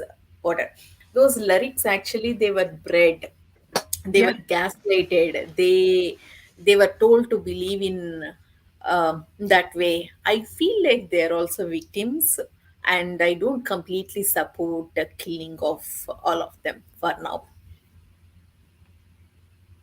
There's more to come, so yeah, I totally can imagine that. that one, but and I do get some totally, points. I totally think that B will again go from his fingers. So they have to travel all the way to Clarice, and we see more of that. All that. What is that? Council of Four or Top Four? We'll see something that. The White Four. I think we definitely know we're going to go there. I mean, B's dreams have already told us that. If we don't go there, I'm going to be annoyed. No, I don't need. I'm very ready to, like, if he's come back to this marketplace and say, "Okay, end of the story." I'm very ready for that. But we'll go there. I so want Fizz to travel on Paragon. That's my only wish, actually. I want that too. I want Fizz to go, why has this ship got my face? I've wanted that since the third live ship. I just want that moment. Haven't talked about is Wolffather. It's true. I am so pleased Wolffather is with B. I'm so pleased that B has got Wolffather. And is that from the mingling of, the like Fitz and Fool soup with like night eyes sprinkled on the side that kind of then got splurged out into the different bodies? Yeah. Is that why? Because Fool even acknowledges that when he talks about the merging of essences. Fool even includes Night Eyes in it. Yep. So And Night so was B gone. has 4 parents, one of which is a wolf. How Why not? All great. I want to know more about. Yeah, I understand whatever Night Eye's sense or soul, whatever it shifted to be. Why did it leave Fizz? Can't it stay with both of them? Don't ask those questions, Anita. There are no answers. You will be disappointed. Not You true. have to just have to accept that there are no answers. Not true. In the I mean, But you have to have read it I a couple of disagree. times. And not there's- everybody there's- has the time to do that. So fair enough. Yeah, I mean, yeah, there are a couple of things that are like kind of maybe suggested, but the magic goes from very soft to like there are no rules. The magic can do whatever it needs to do, both sides almost, and that's kind of where we go. And that's just, I feel like you kind of have to just accept that. I still haven't fully accepted that, which is part of my issues. But Yeah. that's yeah. I don't know. That's how I feel about it. I'm sure I might get more on rereads, and I'll find out when I reread the first 9, maybe. But I just want to say how what a fantastic character B is actually. Yeah. She, though she's just 9 years old, though she was terrified, she managed to save Shine. She managed Yeah. to let her escape. That presence of mind and quick thinking were just brilliant. I love B. At the end, B, perseverance, spark, nettle shield, riddle. These has to be safe. Otherwise, I don't know what I'll do. By the way, Anitha, did you pick your name before you saw me pick my name? I was thinking, then I saw your name and I copied it. I'm sorry. Oh, okay. Well, I was gonna say if you picked it before, I'm like, this is another reason why you and I are the same person, because we are one half of the other. I wanted to go with perseverance, but then I was like, okay, let's maybe next book. I had Mother of Perseverance and Ashspark, but that was kind of too long, so I took Ashspark off, which was great because you guys have got her covered or him covered. Yep. So it's great. well, you guys know I named myself the way I did, but I was gonna say I feel like I should end on the most incoherent, dumbest thought, which is not actually directly related to this book, but think about it. So we were talking about B. B is a character who is 9 years old at the start of this story, who is kind of born through some sort of magic, maybe very strong in this magic at a young age due to mysteriousness, and is now Star Wars. going on a journey. And do you know who else fits all of those parameters? Anakin Skywalker. Anakin Skywalker. I love that Pete knew where I was going. You are not good at Anakin B. Hey, Like I said, this is Straight just out of an the incoherent walls does not ramble. determine the outcome. So Yeah. that's what Hobb is writing right now. That was just like a shower thought, you know. Like that was just for fun. So that was commentary. Can I say one thing before we disappear? It's just my observations about the books. So, like in the first book, and again, it comes back to kind of like why this book didn't frustrate me much. So, the first book, we very much kind of have Fitz struggling to come to terms with something. So, obviously, in the first book, it was life. The second book, it was just being back in the buckkeep thing and out of his little hidey hole and having to face up to stuff. And in the third book, it was like being a dad and what kind of happens afterwards. And then we have like the political book where you stay very much in one place and it's lots of bitty things, but it's mainly about the characters chatting with each other and kind of being in buckkeep. And that's what we got for this one. And then the next one is the quest. And like, so I think because of what we'd had before, I was like, but this is we sit around chatting and politicking and live in the shadows book. So I was like, well, we're not going to go and find B because that's what we do here in this book. Mm-hmm. Yeah, I didn't expect them to go to Kelsinger this book, and that's why I think it should have ended right before they left. Because of Whereas that. I quite enjoyed the surprise that we did actually get there. Because I was like, oh, we're going to end on this quest. But I was like, but no, we end up, and also just the fallen Amber moment and just that bit. I'm really excited to read the next book.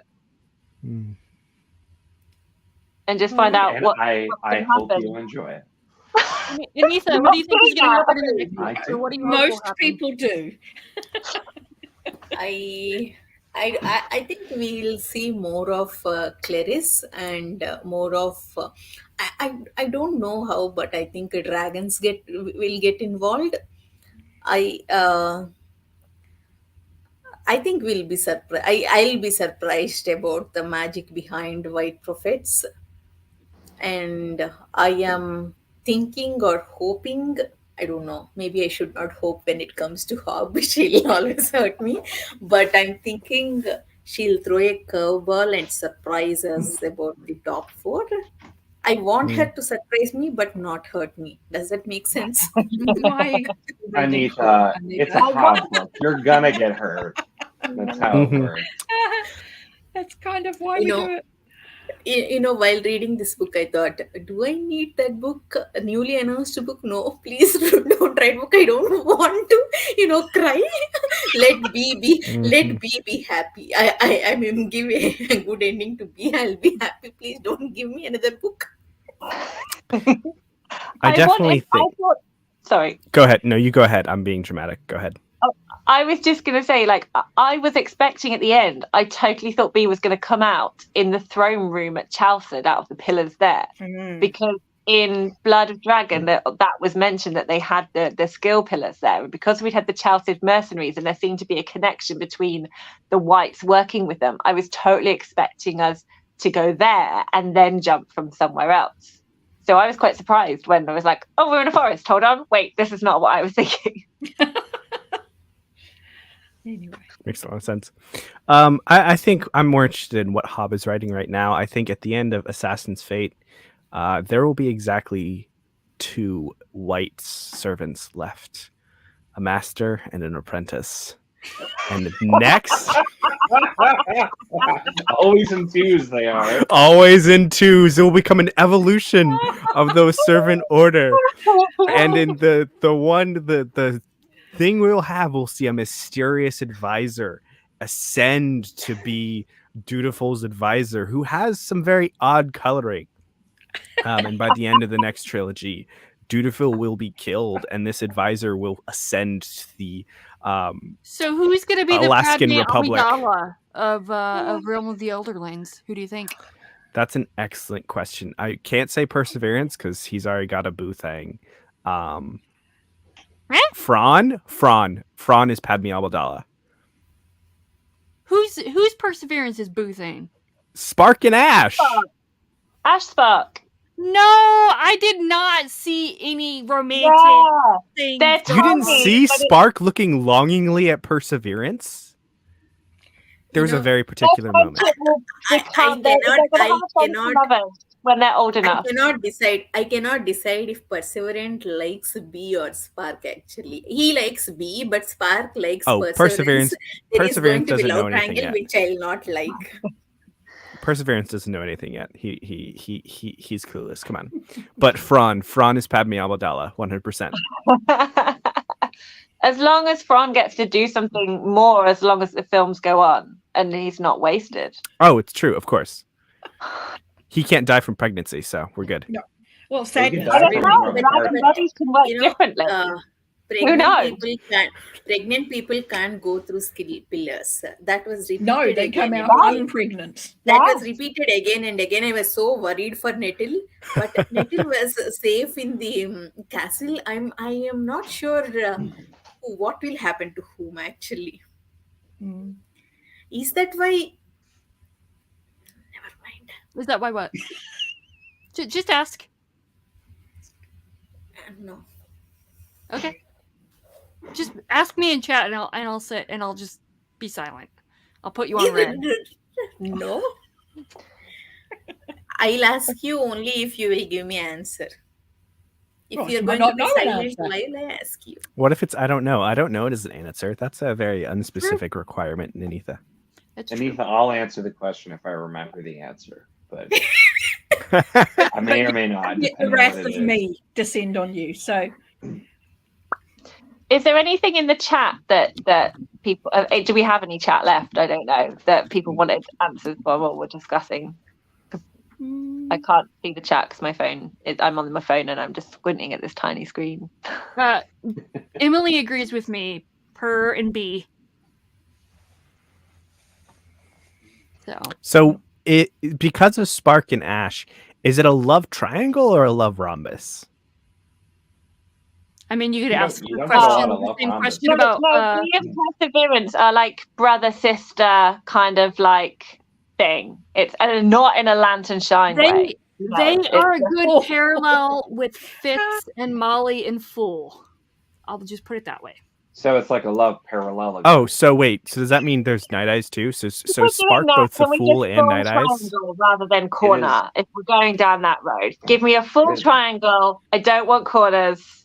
Thank you. Oh, so B's Okay. gonna fall for Ash, Spark falls for Perseverance, and Perseverance falls for B. And No, they're all going to love each other in a big, Okay. happy three way. By the Yeah. way, real quick before we end, do you guys think that Perseverance has the wit? I want him to. Yeah, No. I want him and Motley, but I don't know if he does. I mean, he has. I still don't have an He answer has to the that, skill. so. Does he? I'm pretty. Yeah, No. because he resisted the call. No, he We has didn't. none at all. And the only reason out of that the way. he resisted it was his determination to serve B. Well, also he was in the woods. He wasn't in. No, but before that, Close to before it. that, when he was in the stables, everybody else was feeling the general, "Hey, call, come back, come Yeah. to the front of felt the it. house," and he No, didn't. And he admits he felt it, but he Mhm. knew that he Yeah, had it to was protect B. It perseverance. was a stronger feel. He was named Ah. well in good Farseer tradition. He was course. clearly put over that fire with that name. B is her own catalyst. What are we talking about? She's Anakin Skywalker. No, He he's doesn't- Does not. question, he does- however, that when B they doesn't again have that a Farsi name. I'm so sad. Even the Nikhil fact doesn't that have a when Farsi. that moment where the Fool I think talks to that's Fitz Molly about the though, going exchange of because of the essence, Farseer. a lot gets said, and Fool very much makes the call that if this is actually what happened, is there an element of me that is now the catalyst and you that is now the prophet? So already Fool is questioning what's happened to that dynamic because of that exchange of essence before B is even born. So now we know that B is both catalyst and prophet, and Fitz will be Yoda, who goes off into the rain wilds and waits for B's child to come to him, so that balance can be restored to the skill. And there I'm- will be I'm a now lot of picturing- balancing of rocks. I'm now picturing two scenes. These are not spoilers, by the way, because they are Star Wars references and not real scenes. But I'm just thinking of B going to get revenge on the whites, and then later telling Fitz, "I killed all of them, women and children too." Yes, The Or- younglings! What about the or- younglings? that's later. Ultimately, That's um, Nettle. All the skill children Nettle is training. or They're alternately, not going to be it's, rocks that they're levitating. It's going to be serpent cocoons Yeah, there you go. in the rain but wild. then the alternate scene is B going to Clarice and talking to the council and just like explaining things to them, and them saying, "You know what? We're going to You're accept right. you, but we're not going to grant you a seat on this council as a master, or we're not going to grant you. We're the going rank to grant you a of- seat on this of council, prophet but not the master." Yeah, Yeah. rank I of messed it servant. up, sorry. Yeah, there we go. Yeah, And then we the don't- dragon I'm becomes trying to mash it too bad, but Fan fiction of Realm of Elderlings and Star Wars. Who Crap, thought that you was didn't know where you this, needed. this stream was going to go? I'm Oh, and the sorry and Geonosians? not sorry for doing Related. this. So the others on that island, they're the Geonosians. They have a giant arena where they execute. No. They're Jawas. The others are Jawas. Oh, true. Oh dear. I totally picture them like Jawas and everything. Oh, I want to ask you something out of the topic. Derri, is that what Fizz did, that healing, is that permanent or temporary? What he did to Fran those and who, other kids? Well, for those who are mature, well, to be fair, it's kind of always going to be temporary because the amount of skill Dragons. in atmosphere around them and the dragons means that all of their changes continue to change. So It's entirely possible Tatagli could be like, no, stop messing with my people. Like that's the real danger Yeah. with them doing this is like it's a political boon from the Six Duchies to Kelsingra, but also that could piss off the dragons like a lot that It they're messing with could. them. I think that this generation of elderlings are still human enough to go, yeah, that's all well and good, mate, but you abandoned us, and you could have come back to us all being dead. Yeah. Without this input. So if you want to have more input, you've got to stay here and keep us healthy. Mm-hmm. Because we are breathing is fundamental, dragons. Yes. But poison sacks. So yeah. So while they're all healthy, well, the most damaged of them are now healthy, that isn't necessarily permanent. So it depends on whether or not Fitz has changed the general direction of their changes entirely, or merely opened the way for other changes to now come in and make desirable changes because they're not controlled. It felt to me like Fitz really put the direction in of how do you want to do it, like putting the control in the hands of the actual like person. And I wonder if that's something that they like he almost permanently put in the control of them. Like if he unlocks something within them, considering they all have the potential to eventually use the skill. Yeah, roughly, quite likely. But again, it's because this is the first generation of new elderlings. We have the consistent evolution of changes, and what am I trying to say? It's not permanent, and that's why it's a question of political savviness that now there is this connection that they can put healers from Buckkeep on a reasonably steady basis to ensure those changes stay and new changes aren't detrimental. So, and even the real thing will be like, when will they actually teach them the skill? Because then that reliance is gone. Yeah. And that's where Chade would be like, we're not going to teach them the skill. Solid. But Nettle and Rosemary and Ketrican and a bunch of others will be like, we should just teach them how to take care of themselves so they can live nice, like everybody else.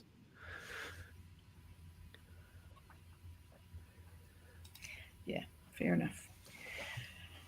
Anyway. Bye, Chattie. Families. So. Small children. Bye, Chattie. I'm so sorry, I was distracted. It's your own stream. You can do what you like, Anita. Distracted by Alan's live stream, probably. It's likely. Let me scroll through the chat of Alan's live stream to see if Anita was ignoring us. Pete, I'll tell you if I'm ignoring you. I only left one chat to him. Like, we are having a discussion. I yelled at him. That's it. Preemptive explanation. I can't hear him. My ears are here, actually. All right. Okay. So, but I mean, I'm pretty much good to go with that because I don't bring anything up because I always know more than I think I should. Because it's unhealthy the number of times. Well, then you should stop talking to Hobb on a regular basis. If only. Waiting for that to be confirmed. Nico, theories. This is not as chaotic as I expected. Nico knows. Hey, look, Nico has valid opinions. Who knew that we could be, considerate and, not make allowance for it only being a first rest? So make allowances for Nico not being smart enough. I understand how it is. I take full credit. I was about to say you missed stuff too, but peaceful you don't. For keeping you all in line. So okay, yeah, Nico, you just got to be like me. It's fine. It's a bit spooky. For Assassin's Fate, is the plan to probably, since it's so late in September, is the plan to do it like the first or second week of December? Yeah. December. That's like 2 months. No, November. I'm sorry. I don't know how to count months, apparently. No, I'm thinking only October 3rd week or 4th week because everyone is eager to start Assassin's Fate. Yes. Even I am also eager, but I have to read other Alan read-along first. Otherwise, I would have started immediately. That's right. I'm not going to argue Devices with and that Desires starts next month.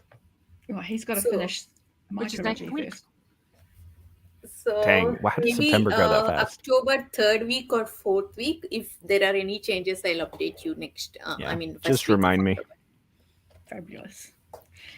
All right then, lovely people. That's it. All right, everybody think go over we to Alan's covered stream. We pretty much probably all are. So and everyone, when you go to Alan's stream, let him. Don't forget the block letters. oh yeah, all caps. Mhm. All Yeah. caps. Totally. So thank you everyone for joining. Thank you everyone in the chat. And Absolutely. thank you for